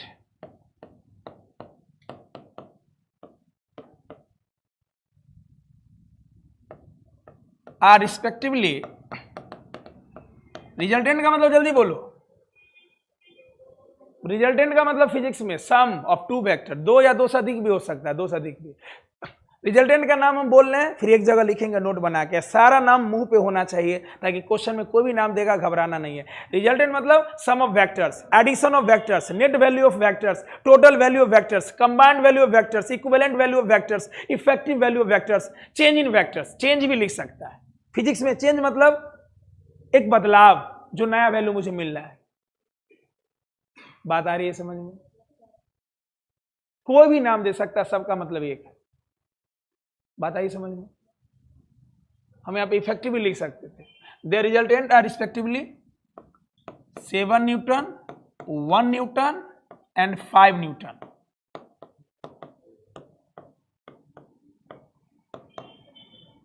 What will be the angle between vectors? बताओ, दो वेक्टर है, मतलब किसी बॉडी पे एक साथ दो फोर्स लगा, तीन, और जिसका रिजल्टेंट मुझे क्या क्या मिला, बताओ वेक्टर्स के बीच का एंगल क्या है? 3 रिजल्टेंट मिला ना। बताओ ये कब मिलेगा? 0 डिग्री पे। देखो वही चीज को उल्टा करके पूछे, पढ़ाई ऐसे पूछे ऐसे, ये कब मिलेगा? ये अब देखो याद कैसे रखेंगे, जब ऐसा दे देगा तो जो सबसे ज्यादा रहेगा वो 0 डिग्री पे है, क्योंकि सबसे ज्यादा तब होगा जब दो वेक्टर सेम डायरेक्शन में होगा, क्योंकि ऐड हो जाएगा। सबसे कम वाला, इसका मतलब अपोजिट डायरेक्शन पे है, माइनस हो जाएगा। माइनस बोलने के लिए बोलते हैं, रियल में माइनस है तो समेशन ही, डायरेक्शन ना माइनस है, मैथ में माइनस होने माइनस, और फिजिक्स में माइनस मतलब या डायरेक्शन होगा या प्रॉपर्टी होगा। क्लियर? और जो बीचों बीच रहेगा, जो बीचों, तो 99% समझ लेना 90 डिग्री होगा। 99% समझ लेना, क्योंकि अभी आगे पढ़ाना है। इस चीज को सॉल्व करने के लिए फॉर्मूला होगा √a² b² 2b cos। क्या वो फॉर्मूला भी हम पढ़ाए हैं? वो फॉर्मूला से पहले कितना क्वेश्चन तुम बना लोगे, कहोगे सर फॉर्मूला कोई जाने नहीं है। और हर चैप्टर में ऐसे ही डील हम करते हैं। मैक्सिमम क्वेश्चन तो हम बिना फॉर्मूला का आपको करवा देंगे, उसके बाद फॉर्मूला पढ़ाएंगे, तब पता चलेगा कि फॉर्मूला लॉ क्यों लाया गया फिजिक्स में। नहीं वो लाते तो काम, फॉर्मूला लॉ किसके लिए लाया गया मालूम है? आम जनता के लिए। आम जनता कौन है? आप लोग। नहीं आया, ये बात बाद में समझाएंगे।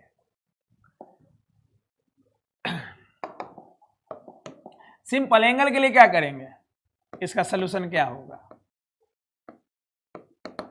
4 एंगल्स। बोलो क्या क्या बोल रहा था? 3 और 4 लगा, 3 और रिजल्टेंट क्या क्या दे दिया? 7, 1 और 5। सिंपल, सबसे ज्यादा मतलब 0 डिग्री, सबसे कम बीचों बीच। हाँ, यहां ये बात 100% सही नहीं है, क्योंकि 60 भी हो सकता है, लेकिन अभी आगे पढ़ाना है कि पढ़ा दिए? सब पढ़ा दिए। जब तक नहीं पढ़ाए तब तक सब क्वेश्चन में बीचों बीच वाला, सिर्फ यही भर कि डीपीपी वाले क्वेश्चन में भी मैक्सिमम जगह देखो पढ़ाएंगे भी ना तो मैक्सिमम जगह बीचों बीच 90 डिग्री पे रहेगा, मैक्सिमम एंगल 90 पे रहेगा। क्योंकि देखो एग्जाम का मतलब ये नहीं होता है कि वो आपका टैलेंट चेक करे, आप अपना सिलेबस कितना पढ़ के गए हो, कितने परिपक्व हो गए हो तुम अपने सिलेबस में। तो एग्जाम कभी भी आपको ज्यादा नहीं उलझाता है कि उल जलूल वैल्यू दे देगा, इसलिए बहुत बार हम उस चीज को नोट में ही लिखवा देंगे कि होगा ऐसा ही रहेगा और वो इतना परसेंट वैलिड है। क्लियर? चलो आप बताओ, एक सेम पूछे या थोड़ा अलग कर दे। जैसे मान लो अगला वैल्यू हम ले लेंगे कि किसी बॉडी पे 12 और 5 न्यूटन का फोर्स लगा, 12 और जिसका रिजल्टेंट दे दिया मान लो 17, 7 और 13, बताओ एंगल। तो 17 वाला सबसे ज्यादा होगा, सबसे कम वाला अब बीचों बीच कर लोगे, थोड़ा अलग करें। ठीक, अब जैसे यही दिया बोल रहे थे शुरू में, अभी क्वेश्चन तो ओरल था, ओरल जवाब दे दिए। मतलब जो क्वेश्चन सॉल्व करने वाला होगा रफ में जल्दी से सॉल्व करोगे, स्पीड शुरू से मेंटेन रखोगे, जल्दी बनाओगे। अब फिर यही चीज पीडीएफ में जाएगा, बोलो ना, आज का पीडीएफ यहीं से जाएगा, उसको अच्छे से घर पे लिख लोगे। अब देखो घर पे लिखने से क्या हुआ, एक तो क्लास में सब कुछ पढ़ा हुआ है, दिमाग में चला गया, एक बार लिखे फ्लो आ गया। कितना देर लगेगा लिखने में, स्लाइड है, पेज थोड़ी है, कितना देर लगेगा लिखने में। डेली तुमको घर पे 10 मिनट लगेगा, 7 मिनट लगेगा नोट्स लिखने में, है ना। दोबारा हो गया रिवीजन, अलग से रिवीजन करना ही नहीं है, नोट्स लिखते समय हो गया, नोट्स लिखना खत्म, क्लास वाला क्वेश्चन दोबारा देखे या देखते देखते ही हो गया, लिखते लिखते याद हो गया, सीधे डीपीपी ले बैठे। शुरू में एकदम 6 घंटा 7 घंटा, जरूरी नहीं कि बाद में हम 10 घंटा डेली पढ़े, नहीं, बस 2-2 घंटा रेगुलर वे में अगर सब्जेक्ट को बढ़िया से पढ़े, चाहे तुम्हारा बर्थडे रहो चाहे बगल में बर्थडे रहे, कोई मतलब नहीं, तुमको उस दिन भी पढ़ना है, इन्हें कि अपना बर्थडे के दिन नहीं पढ़ेंगे। अगर तुम इस चीज को मेंटेन कर लिया ना कि हमको ज्यादा नहीं 2 घंटा डेली पढ़ना है ना, तुम्हारा सिलेक्शन कोई नहीं रोक सकता। हाँ, ये जो करोगे कि 8 दिन नहीं पढ़े, अब दिखाने के लिए मम्मी पापा को 13 घंटा लगातार पढ़ लेते, वो भी बहुत दिक्कत है। हम 2 घंटा डेली वो सब्जेक्ट पढ़ेंगे ना, मैं लिख के दे रहा हूं, तुमको कोई हराने वाला नहीं होगा, क्योंकि तुम 2 घंटा डेली पढ़ रहे हो एक सब्जेक्ट। कंसिस्टेंसी बहुत जरूरी है। ऐसा ही विराट कोहली नहीं है, तो खिलाड़ी से अपने जीवन को सबका बहुत हार्ड रूटीन रहता है, डेली खेलेगा, डेली प्रैक्टिस करेगा, मैच रहे चाहे इन्हें कि सुतले रह गया 10 बजे तक, उसका आदत है सुबह 5 बजे नेट प्रैक्टिस में जाएगा, चाहे बॉडी अलाउ करे चाहे माथा में दर्द रहे चाहे ना रहे। माइकल फेल्प्स का नाम सुने हो? नहीं सुने हैं? दुनिया का सबसे बेस्ट स्विमर जो सबसे ज्यादा गोल्ड जीता। तो उससे एक पत्रकार पूछा कि यार अब तो रातों रात स्टार बन गए, तो इतना गोल्ड जीतने के लिए हम लोग को क्या करना पड़ेगा? तो बहुत ही शालीनता से जवाब दिया माइकल फेल्प्स कि ओनली प्रैक्टिस। सामने वाला दंग रह गया, ये क्या बोल दिया भाई, खाली प्रैक्टिस से हो जाएगा? बोला हाँ। अब सुनो प्रैक्टिस का मतलब क्या होता है। बोला लगातार 7 साल मैंने प्रैक्टिस किया है। बुखार हो प्रैक्टिस किए, फंक्शन हो प्रैक्टिस किए, बॉडी अलाउ नहीं कर रहा है, 7 साल लगातार, इन्हें कि 4 दिन सुतले रह गए। अगर तुम इतना करने के लिए तैयार हो, तुमको भी इतना गोल्ड मिलेगा। बताओ कितना सिंपल शब्दों में समझा दिया है। तो अगर किसी खिलाड़ी का 10% रूटीन भी तुम अपने जीवन में उतार लोगे ना, कि हमको डेली वो काम करना है डेली, तो कोई चीज में तुम बहुत कमजोर हो ना, डेली प्रैक्टिस करके तुम बहुत मजबूत बन जाओगे। बस प्रैक्टिस, वो भी डेली, छोड़ के नहीं। समझा? चलो जवाब देना, सोच समझ के जवाब देना।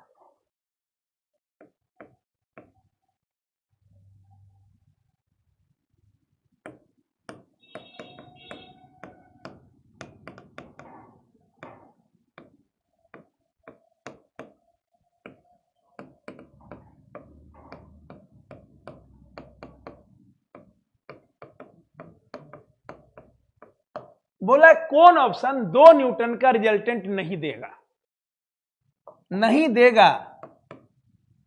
कभी कभी ऐसा भी होगा, इतना ना उत्साह से भर गया ना कि कैन देखा नोट देखवे नहीं किया, मार दिया सी था डी, अब बाहर हल्ला कर दे हमारा तो पेपर फाइनल है, फाड़ दिया पेपर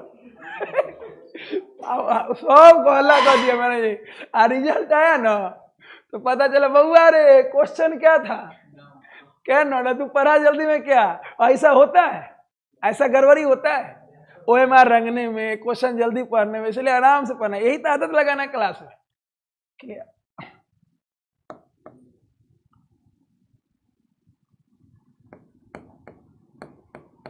पहला ऑप्शन है 1 न्यूटन इन 1 न्यूटन, दूसरा ऑप्शन है 2N2, या कॉमा ही दे देते हैं,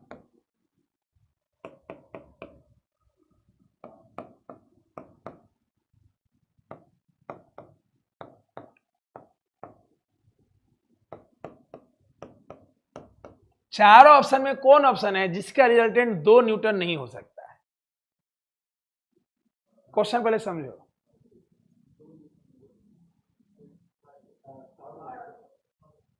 थर्ड वाला क्या करेंगे, क्या अप्रोच रहेगा? सबसे पहले जब भी रिजल्टेंट की बात करें तो अपने मन में दो चीजें लाओ, मैक्सिमम और मिनिमम। मैक्सिमम कब मिलेगा? जब दो वेक्टर को जोड़ेंगे तब जब दोनों सेम डायरेक्शन में होगा। मिनिमम तब मिलेगा जब माइनस करेंगे। माइनस कब मिलेगा? जब दोनों अपोजिट डायरेक्शन में होगा। चलो, जिनको लग रहा है थर्ड ऑप्शन ब्लॉक करें। ऑप्शन पहला ऑप्शन है किसी के साथ, दूसरा भी हो सकता है। चलो, मल्टीपल चॉइस है, किसको लग रहा है कि सब होगा? चलो 2 3, और किसको लग रहा है कि 4 ऑप्शन हो सकता है? चलो, किसको लग रहा है चौथा हो सकता है?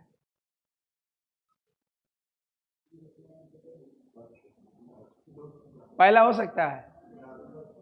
चलो बनाऊं, चलो देखो, बताओ इस ऑप्शन में मैक्सिमम वैल्यू कितना आएगा? 2। 2 कब आएगा? जब 1 और 1 जोड़ देंगे।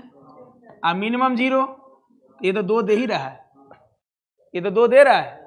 वहां क्या था जो नहीं दे सकता? पहला ऑप्शन नहीं होगा। इसका मैक्सिमम वैल्यू 2 2, मिनिमम तो ये 2 दिया, 0 4 के जो 2 तो है ही ना। इसका मैक्सिमम वैल्यू कितना? 4। इसका मैक्सिमम वैल्यू कितना? इसका मैक्सिमम वैल्यू कितना? 4। अब मिनिमम तो बताओ, मैक्सिमम 4 दे सकता है, मिनिमम तो 2 0 4 के बीच में है कि नहीं है? तो 2 तो दे ही सकता है। 2 तो या क्या था? कैन नो, तो दूसरा ऑप्शन तो नहीं होगा। देखो, यही मिस्टेक होता है। समझ में आया कैसे अप्रोच करना है? पहले जोड़ दिए फिर घटा दिए। जरूरी थोड़ी है कि हमको 2 दिखे, यहाँ 2 नहीं दिख रहा है, लेकिन 2 तो बीच में होगा, क्योंकि जस्ट पढ़े हैं कि 2 वेक्टर को जोड़ेंगे तो एक मैक्सिमम वैल्यू होगा, एक मिनिमम होगा। मिनिमम मैक्सिमम के बीच में कुछ भी हो सकता है, कुछ भी हो सकता है। तो यस, 2 2 का रिजल्टेंट 2 दे सकता है। चलो यहां देखो, 4 1 5, तो मैक्सिमम कितना दिया? 4 में से 1 गया। ये मिनिमम कितना दिया? ये 3 से कम, ये 2 नहीं दे सकता, तो सिर्फ यही ऑप्शन। नहीं, ऐसे नहीं ना होता है। पहले ना सिंगल चॉइस, हाँ मल्टीपल चॉइस रहता तब एक सही रहता, तब 1 पे नंबर मिलेगा, लेकिन सिंगल चॉइस है तब नहीं। जैसे जेईई एडवांस में क्या होता है, मल्टीपल चॉइस है, अगर तुम्हारा 1 भी सही हुआ तो उसमें नंबर मिलेगा। तो तुम लोग को थोड़ा सा देखो, मेरा काम क्या है, सही कॉन्फिडेंस में लाने के लिए। कभी कभी तुम एकदम सही हो, लेकिन हम जांचेंगे, बोलेंगे नहीं तुम गलत बोल रहा है। कभी एकदम डांटने भी लगेंगे, कभी ले तुम ये होगा, हम उस समय चेक करेंगे। मान लो जैसे हम बोल दिए, अभी बोलेंगे, जरूरी नहीं कि हम यही शब्द बोले, तुम एकदम सही बोल लो, तुम्हारा एक्सप्लेनेशन भी, लेकिन हम तुमको तोड़ने का कोशिश करेंगे। उस हिसाब से हम अपना फेस ऐसा चेंज करेंगे, अपना शब्द ऐसा चेंज करेंगे, एकदम गुस्से में आ जाएंगे। अगर तुम उस समय झेल लिया हमको, तो तुम्हारा कॉन्फिडेंस प्रबल है, तो तुम आगे निकल गया। कभी कभी क्या होता है, तुमको लगेगा नहीं नहीं नहीं गलत हो रहा है, लगता है कुछ, तुम एकदम सही हो, फिर बाद में बोलेंगे नहीं, जो चीज लग जाए सही है तो अडिग रहना, क्योंकि मेरा काम पढ़ाने के साथ साथ तुम्हारा कॉन्फिडेंस भी बहुत बढ़ाना है, क्योंकि एग्जाम क्वालिफिकेशन में कॉन्फिडेंस नहीं आएगा ना तो काम ही नहीं करेगा दिमाग। तो जैसे तुम बी पे कॉन्फिडेंस हो, बगल और मार दिया सी, और कभी कभी क्या होगा एग्जाम में कि अपने से ज्यादा तुम दूसरा का कॉन्फिडेंस मान लोगे जो कि एकदम चौथा लाल है वो, तो वो एग्जाम में लगेगा कि वो सबसे तेज है। अब बाद में पता चला रही है तो तू सी मार के आ गया। सबसे पहले अपना कॉन्फिडेंस। डी होगा 3 1 4, मैक्सिमम 4 दे सकता है, 3 में से 1 2, तो ये भी 2 दे सकता है, ये भी दे सकता है, ये भी दे सकता है। ऑप्शन नंबर ये होगा। क्लियर? आज जानते हो अगर तुम्हारा वेक्टर सही हो गया तो न्यूटन सोलर मोशन का मैक्सिमम क्वेश्चन तुम अभी कर रहे हो, खाली इसी का नाम दे देंगे। 2 नॉर्मल लगेगा, 2 वहां फ्रिक्शन का कंपोनेंट होगा, 1 रस्सी का टेंशन होगा, स्प्रिंग होगा। तो वेक्टर गड़बड़ होने से क्या होता है, न्यूटन सोलर मोशन गड़बड़ तो पूरा मैकेनिक्स गड़बड़। कोई बच्चा वेक्टर न्यूटन सोलर मोशन नहीं पढ़ा और रोटेशन पढ़ने लगेगा, कुछ नहीं बुझाएगा। यही अच्छा है तो वहां सोच लेगा कैसे रिजल्टेंट निकालना है। अब चक्का घूम रहा है और 2 पॉइंट का रिजल्टेंट निकालना है, तो चक्का घूम रहा हमको देखना ही नहीं, हमको तो वेक्टर देखना है, वेक्टर से जुटेगा। अब बहुत आसान होगा। तो जो वेक्टर पढ़ लिया बने इसको करे, रोटेशन कुछ नहीं है। जो नहीं पढ़ ले या अच्छा क्वेश्चन नहीं बना, कहेगा बहुत हार्ड है। Clear?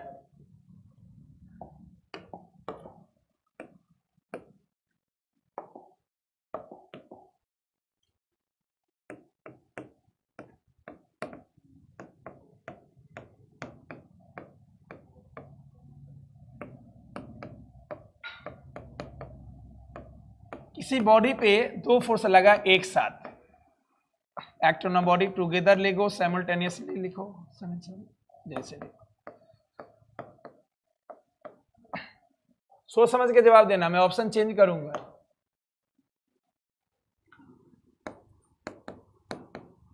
A single effective force can be act on a body. बोला 2 फोर्स लगा तो एक सिंगल इफेक्टिव फोर्स क्या हो सकता है जो बॉडी पे लगे। पहला 15, दूसरा 1, तीसरा 11 न्यूटन।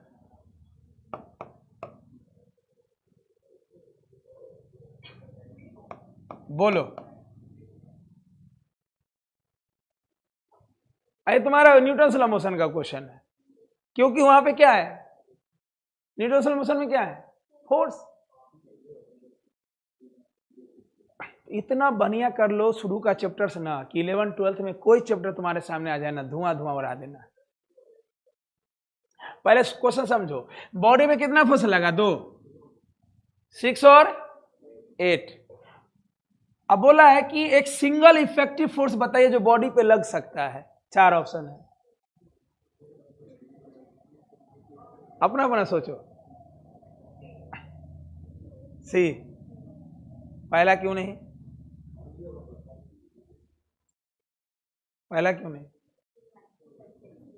क्योंकि देखो अभी तुरंत बताए हैं कि अगर किसी बॉडी पे 2 फोर्स लगा या कोई भी 2 वेक्टर है तो उसका मैक्सिमम होगा। एक मैक्सिमम कब आएगा, जब जोड़ेंगे। मिनिमम कब आएगा, जब मैक्सिमम से ज्यादा नहीं हो सकता, मिनिमम से कम। तो 6 8 14, तो 14 से ज्यादा ये 15, ये होगा ही नहीं, ये ऑप्शन हो ही नहीं सकता।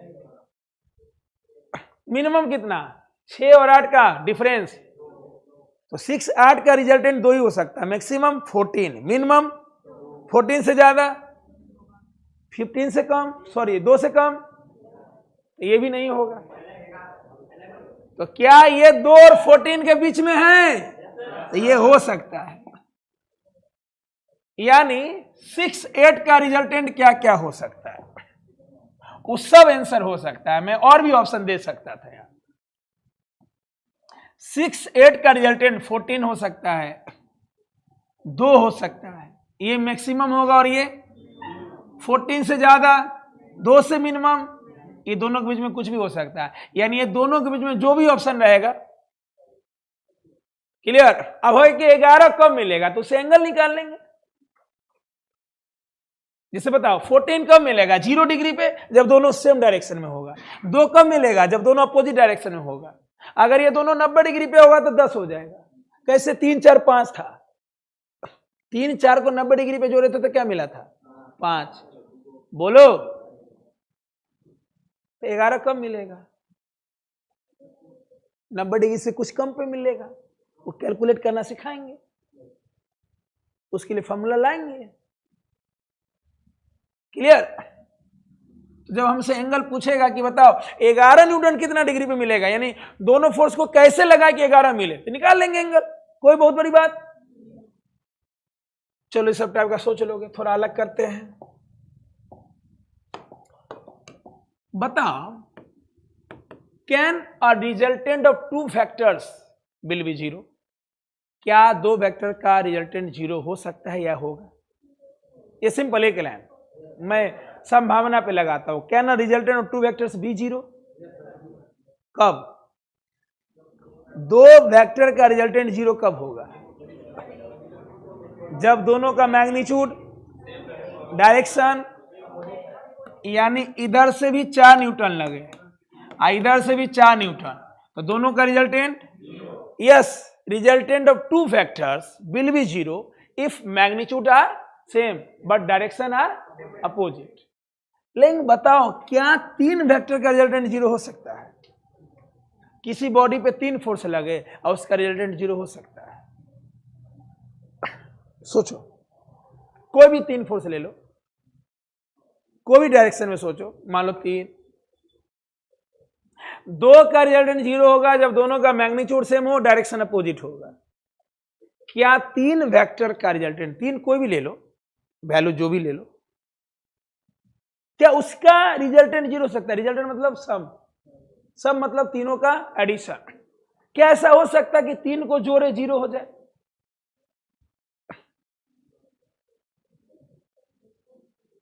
कब बताओ?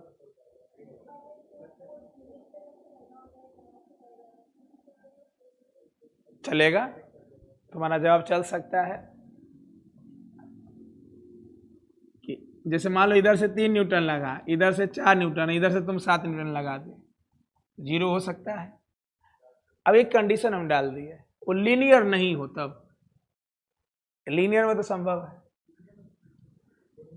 मान लो कोई डिफरेंट एंगल पे लगा, जैसे तुम ऐसे 3 लगाई, कोई इधर से 4 लगाया, कोई ऐसे 5 लगा दिया, तब 0 हो सकता है। देखो हो सकता है, देखो कैसे है। 2 वेक्टर का रिजल्टेंट 0 हो भी सकता है, होगा भी, दोनों बात बोल सकते हैं। संभावना भी है, रियलिटी भी है, लेकिन कंडीशन है ना उसमें, वैल्यू सेम होना चाहिए, डायरेक्शन। 3 में कोई कंडीशन नहीं है। अगर मैं कुछ बात को फॉलो करूं तो, जैसे समझना ध्यान से, मान लो किसी बॉडी पे इधर से हम 3 न्यूटन का फोर्स लगा है, बोलो, और इधर से लगाएं 4, बॉडी किधर जाएगा? 3 के तरफ, 4 के तरफ, कि दोनों के कंबाइंड डायरेक्शन में, एंड दैट इज रिजल्टेंट। सुनो सुनो, रिजल्टेंट का मतलब वेक्टर का सम। अब वेक्टर के सम में दोनों चीज आएगा, मैग्नीट्यूड भी आएगा, और जैसे यहां देखो 4 3 का सम 5 है, तो जो रिजल्ट मिला उसका डायरेक्शन है कि नहीं है? तो 2 वेक्टर का रिजल्ट भी वेक्टर होगा। अरे 5 का डायरेक्शन है कि नहीं है? लड्डू में 3 4 जोड़े 7 आएगा, तो लड्डू डब्बा में, उसका थोड़ी कोई डायरेक्शन है। बोलो इस 5 का डायरेक्शन है कि नहीं है? बोलो 3 4, तो जो रिजल्ट मिला उसका डायरेक्शन है कि नहीं है? अगर ये फोर्स ईस्ट में, ये भी ईस्ट में, तो रिजल्ट भी ये ईस्ट में, ये वेस्ट में, रिजल्ट ईस्ट में, क्योंकि ज्यादा कौन है, तो बॉडी किधर जाएगा? ये ईस्ट में, ये साउथ में, ये ईस्ट, ये रिजल्ट देखो साउथ ईस्ट है, ये साउथ ईस्ट है, ईस्ट साउथ। डायरेक्शन लिखना भी सिखाएंगे आगे।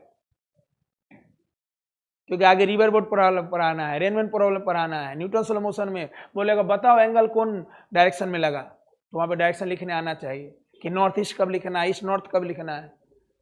तो दो वेक्टर का रिजल्ट भी वेक्टर है। तो सुनो ध्यान से, अगर रिजल्टेंट बोल रहे हो ना तो उसमें दोनों चीज छुपा हुआ है। दो या दो से अधिक वेक्टर को जब हम जोड़ेंगे तो जो रिजल्ट मिलेगा उसमें मैग्नीट्यूड भी होगा और डायरेक्शन भी होगा। दोनों बात ध्यान रखना। रिजल्टेंट का मतलब वेक्टर का सम, लेकिन कैसा सम, मैग्नीट्यूड वाला डायरेक्शन वाला कि दोनों? दोनों, वो छुपा हुआ रहेगा। हम बोलेंगे वेक्टर का एडिशन तो समझ लेना, वो जो एडिशन करेंगे ना तो वैल्यू भी आएगा, डायरेक्शन भी उसका मिलेगा। पक्का समझो। तो बॉडी किधर जाएगा, 3 के तरफ, 4 के तरफ कि नए डायरेक्शन में? नए डायरेक्शन में जाएगा। अब नया डायरेक्शन कैसे निकालें? दो चीज है, दो तरीका है। पहला 4 को उठा के यहां ले आओ, 4 को उठा के, और अपने आप पता चल जाएगा। बताओ, 1 लगाया 3, 1 लगाया 4, कौन ज्यादा है? तो रिजल्टेंट किसके करीब? 4 के करीब एगो लाइन ड्रॉ कर लो, यही रिजल्टेंट हो जाएगा। 3 से दूर और 4 के पास, 3 से दूर और एक तरीका ये हो गया। इसको शिफ्ट कर लो यहां, बोलो। मन हुआ शिफ्ट नहीं करने का, सर कॉपी गंदा न हो, आपका ना बोर्ड है, यहाँ मिटा दीजिएगा, यहाँ लिख दीजिएगा। हमारा तो कॉपी है सर, अब हर दिन पेंसिल थोड़ी चलाएंगे, बच्चा थोड़ी है आप। दूसरा तरीका बताइए, अब क्या करना? क्या ये पहला वेक्टर है,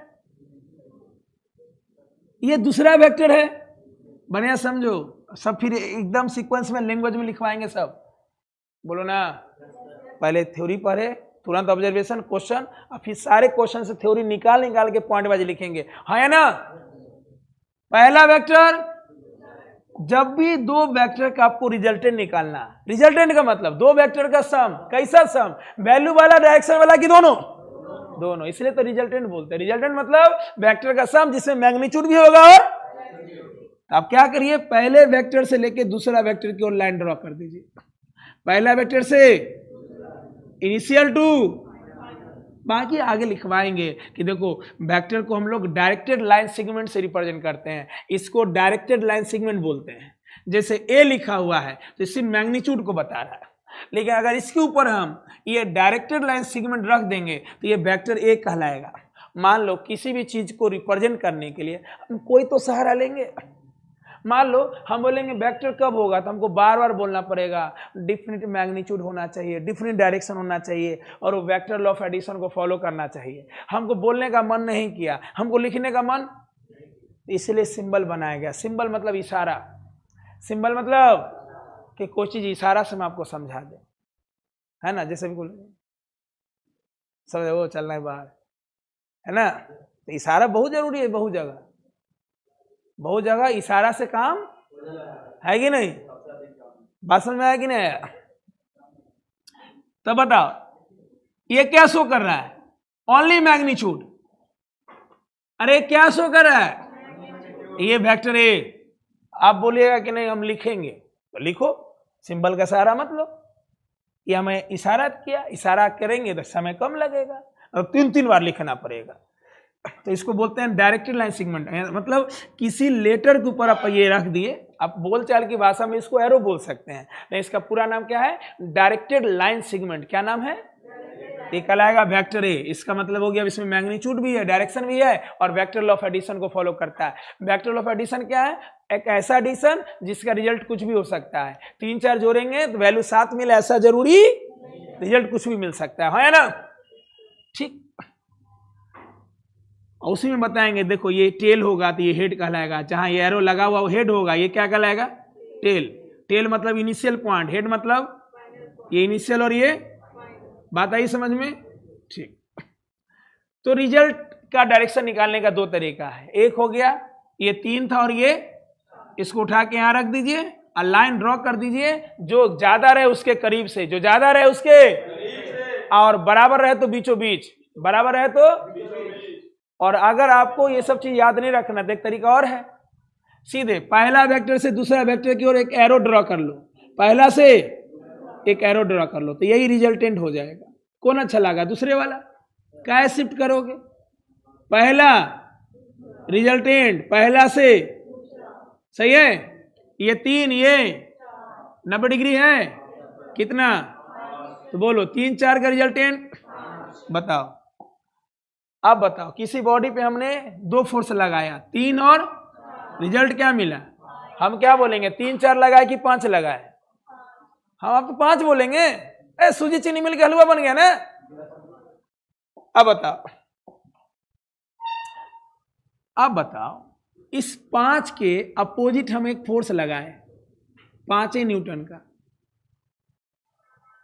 3 4 का रिजल्टेंट उल्टा क्या मारे? बोलो 5 5 को निगलेक्ट कर दिया, बोलो रिजल्ट। तो बताओ यहाँ 3 वेक्टर है कि नहीं? 3 4 हम एक नया फोर्स लगा दिया, तो बोलो 5 को ही 5 निगलेक्ट कर दिया कि नहीं कर दिया? तो नेट वैल्यू क्या हो गया? तो यस, 3 वेक्टर का रिजल्टेंट भी 0 हो सकता है। होगा नहीं? हो सकता है। 2 में होगा बोलेंगे क्योंकि एकदम डिफिनिटली है, बोलो ना। 3 में हो भी सकता है। और बात आई समझ में? ठीक।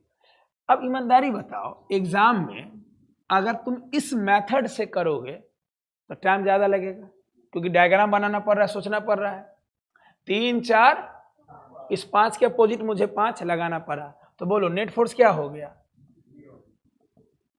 थोड़ा सा टाइम लग रहा है ना डायग्राम बनाने में। तो याद रखना, हमेशा हर चैप्टर में मैं आपको कम से कम 2 अप्रोच सिखाऊंगा हर क्वेश्चन में। और फिर जब जब पाप बढ़ेगा वहां आदित्य और ट्रिक आएगा। तो जनरल मेथड और ट्रिक दोनों लेके चलते हैं। ट्रिक कब आएगा? जब पाप बढ़ेगा। भगवान कब आएंगे धरती पर? जब पाप बढ़ेगा धरती पे तो भगवान आएंगे। फिजिक्स में पाप बढ़ेगा तो वो मेरा ट्रिक आएगा, है ना? ठीक। इसका दूसरा अप्रोच समझो। दूसरा अप्रोच, मान लो आपको बोला, ऐसे ऑप्शन दे दिया कि किसी बॉडी पे 3 न्यूटन 4 न्यूटन और 5 न्यूटन का फोर्स लगा। बोला क्या इसका रिजल्टेंट 0 हो सकता है? Can the resultant of 3 newton 4 newton 5 newton be 0? तो यस और नो में जवाब देना है। तो एक तरीका हो गया डायग्राम बना के, ये तो पूरा फिल करवा दिया। सही बात है भाई, ये दोनों का रिजल्टेंट 5 ये है। अगर इसके उल्टा 5 मारेंगे तो नेट वैल्यू क्या हो जाएगा? जैसे मान लो, समझना ध्यान से, अभी शुरू वाला बात। एक आदमी यहां बैठा हो, मुझे जंजीर से इधर खींच रहा है, ये इधर खींच रहा है। मान लो ये 3 न्यूटन लगाया, ये मैं इधर भागूंगा कितना से? 3 4। सोच यहां पे कोई इंसान है, वो उल्टा 5 मार दिया मेरे पे। मैं किधर, मेरी टेंडेंसी क्या होगी चलने की? इधर। और यहां पे कोई आया 5 मार दिया, मैं चल पाऊंगा? मेरा नेट वैल्यू 0, यहीं कहीं रह जाएंगे, न टस न मस, यहीं रह जाएंगे। 3 4 5 उल्टा 5 मार दिया, खत्म, यहीं रह जाएंगे। क्लियर? बात आई समझ में? अब प्रैक्टिकल मेथड है तो बहुत मजेदार, लेकिन टाइम टेकिंग है। तो जेई नीट या कोई भी कंपटीशन निकालने के लिए प्रैक्टिकल तो हमें फील आना ही चाहिए ताकि कॉन्सेप्ट क्लियर हो। मेरे पास ओरल मेथड भी होना। देखिए ओरल मेथड क्या है, क्योंकि आपके पास ये चीज होना चाहिए कि आप एक लाइन में क्वेश्चन बना लो, क्योंकि वहां तुम प्रैक्टिकल करके आए हो कि कैसे करके, उसे कोई लेना देना, तुमसे क्वेश्चन बनना, आंसर आना। देखो क्या करेंगे, 3 है, ये बना रहे हैं 3 पे, लेकिन कर लो कि तुमसे कोई 5 को ऑप्शन दे दे तो भी तुम बना लोगे। क्या करना, जब भी पूछेगा ना कि 3 का रिजल्टेंट 0 होगा कि नहीं होगा, 3 में कोई 2 छोटा देख लो, 5 के सामने ये दोनों छोटा है, ये दोनों को जोड़ कितना? क्या 7 5 से बड़ा है? तो यस, इसका रिजल्टेंट 0 हो सकता है। अगर 3 फोर्स में 2 स्मॉलर का सम 2 तीसरे से बड़ा हो, तीसरे से, तो उसका रिजल्टेंट 0। ये हो गया प्रैक्टिकल एंड फील वाला मेथड। ये हो गया न्यूमेरिकल अप्रोच, जो हमारा टाइम बचाएगा, डायग्राम बचाना, डायग्राम बनाने में जो टाइम जाएगा वो बचाएगा। Clear? Can a resultant of three vectors be zero? Yes. When? If sum of two vectors, if sum of two vector की two smaller vector, if sum of two smaller vectors will be greater than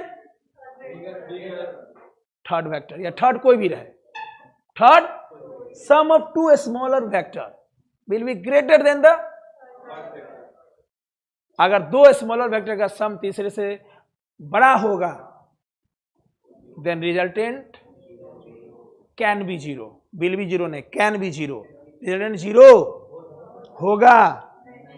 दो में एकदम बोलेंगे will be zero, तीन में can be zero, है ना। अब मैं कुछ ऑप्शन दे रहा हूं आपको, जल्दी जल्दी बताना है। अब जोड़ना में नहीं, सीधे यस हो जाएगा आंसर, बोलो। अब मैं इसको लैंग्वेज में लिख देता हूं।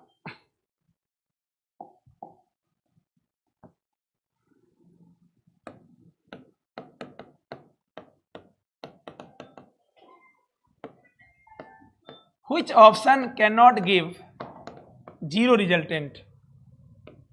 कौन जीरो नहीं दे सकता है?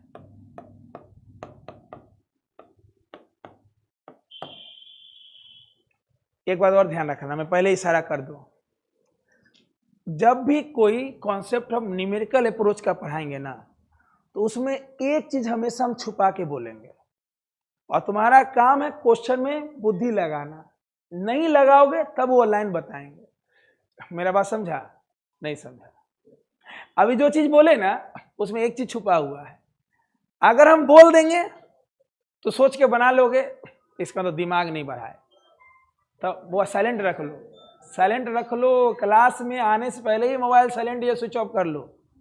क्लियर? इस चीज को एकदम मेंटेन रखना है ना, क्योंकि हम खुद नहीं रहते हैं क्लास में। मेरा रिकॉर्ड आज से नहीं, मेरा 2-3 नियम क्लास में हमेशा है, क्लास में इन कर जाएंगे हम निकलते नहीं, पूरा 2 घंटा पढ़ाई के निकलते हैं। क्लियर?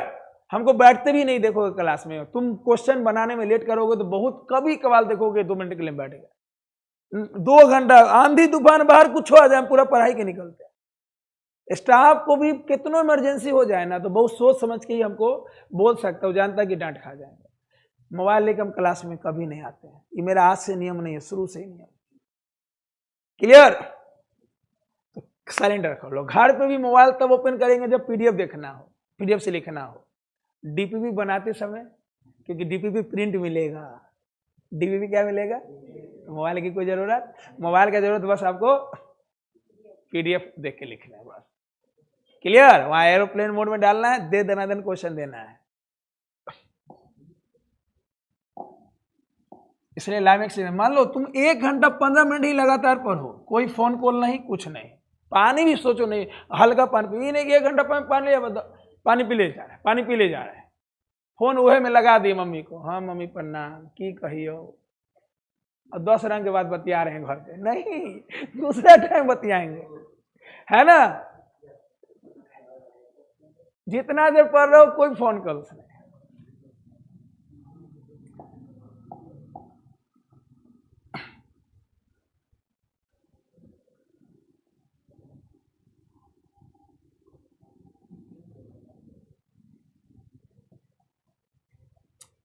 क्वेश्चन मल्टीपल चॉइस है, एक से अधिक आंसर हो सकता है, या तो तुम बगल में यस बोल देना,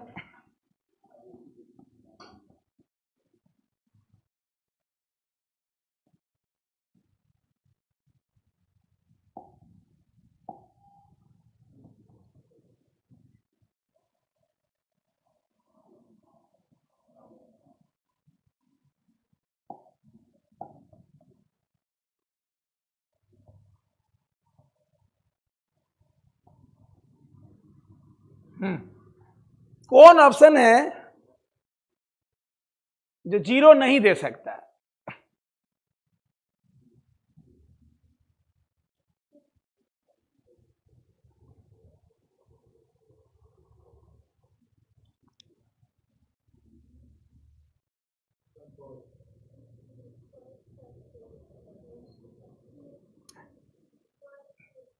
मैं पहले ही हिंट दे देता हूं, 2 का सम जीरो तब होगा जब मैग्नीट्यूड सेम हो, डायरेक्शन अपोजिट हो, ये कोई समझ जाएगा। 3 का रिजल्टेंट जीरो होगा कि हो सकता है?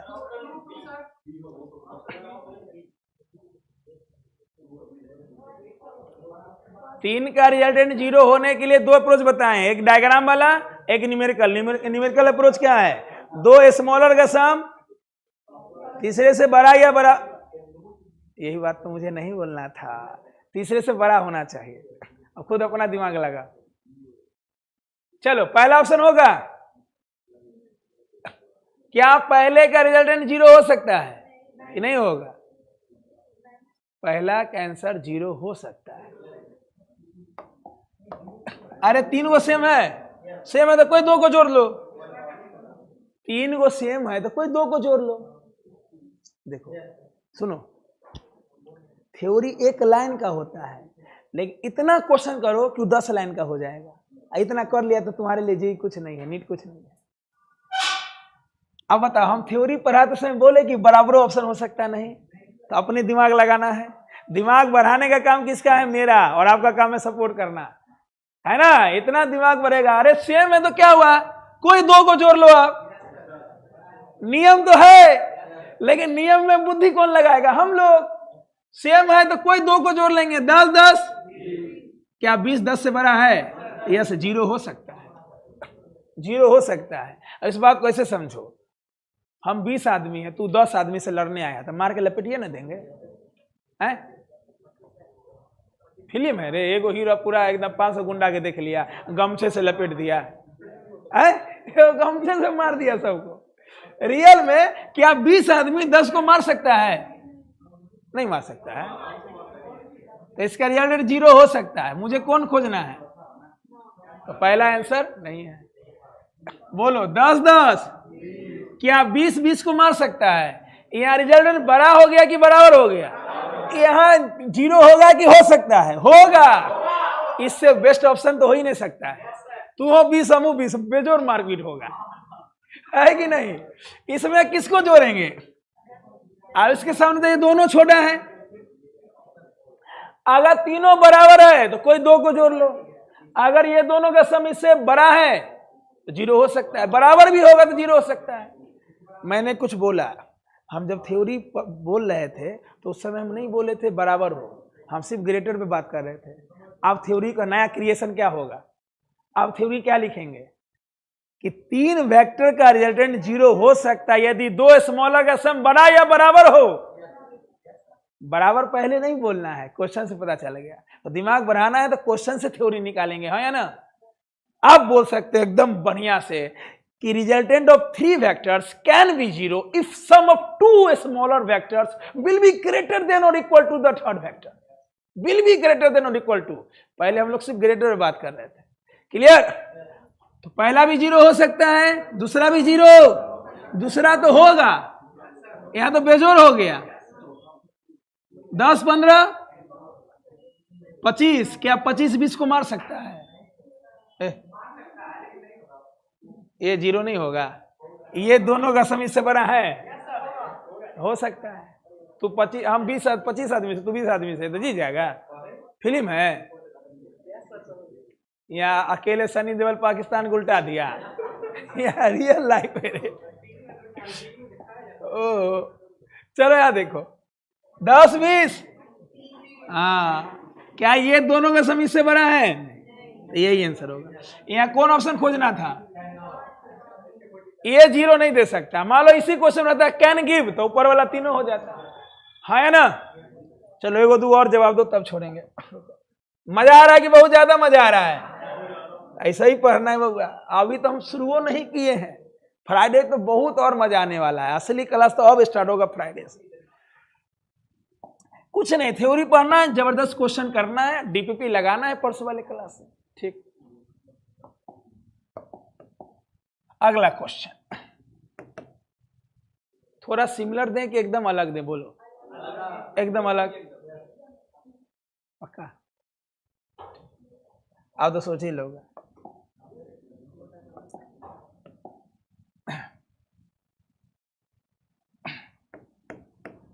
एकदम अलग देते हैं, लगाना दिमाग।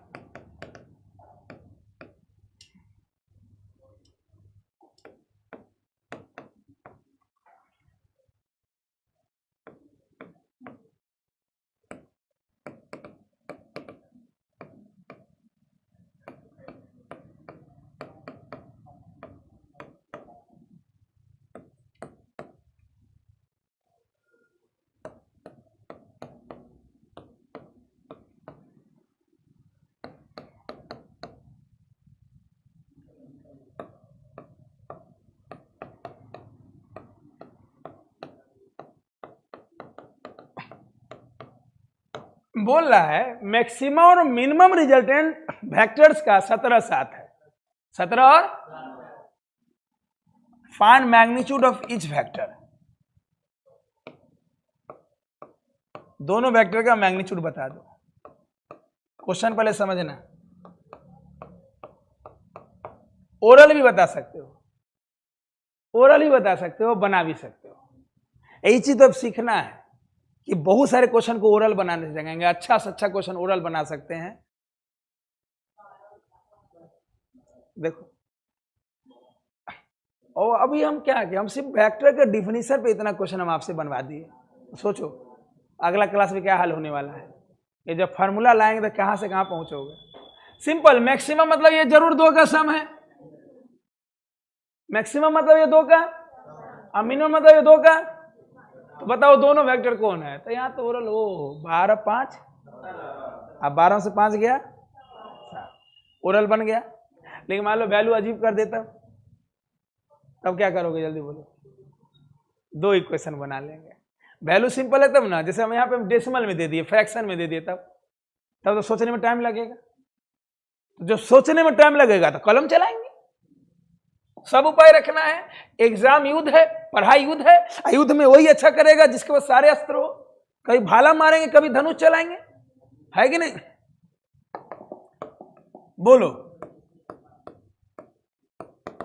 क्वेश्चन के अनुसार 2 का सम 17 है, मैक्सिमम है। इसका मतलब मान लो कि पहला वेक्टर ए है ना, तो a प्लस बी 17 लिख सकते हैं, या थोड़ा लैंग्वेज बना के भी लिख सकते हो। Let first vector be a and second vector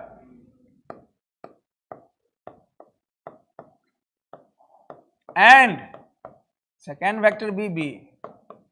माना कि पहला वेक्टर ए वेक्टर है और दूसरा वेक्टर, अब क्वेश्चन के अनुसार अकॉर्डिंग टू 2 का सम 17 है, यानी a प्लस बी 17, इसको पहला मान लो,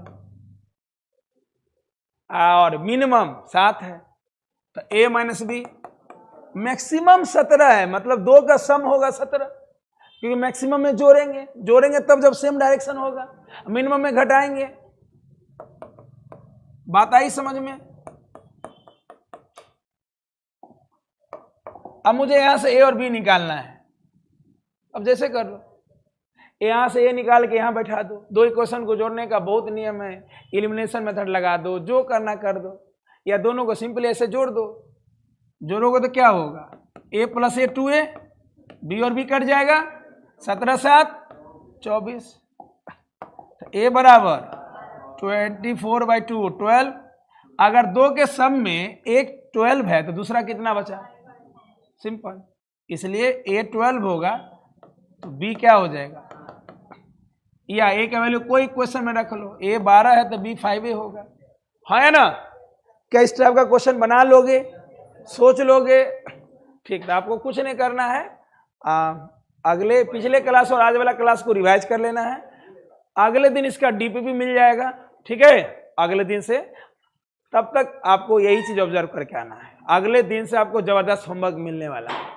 अगले दिन क्या क्या पढ़ाएंगे झलक देख लो। पहला नंबर देखो, हम क्लास को कैसे शुरू करते बता दे। जितना पिछला क्लास पढ़ाए रहेंगे ना, अगले दिन 5 मिनट में समझाएंगे और 5-10 क्वेश्चन जल्दी जल्दी पूछेंगे। जैसे अगले दिन पीपीटी चलाएंगे, जैसे मान लो जो क्वेश्चन हम लिखते हैं ना, वो क्वेश्चन टाइप भी पहले से करवाए हुए, नहीं आए बात समझ में। जैसे ये लिखे ना तो ये सब टाइप भी है, तो पीपीटी हो गया। हमको और समय बचाना रहेगा तो उसको पीपीटी चला देंगे, सब व्यवस्था यहाँ है ना।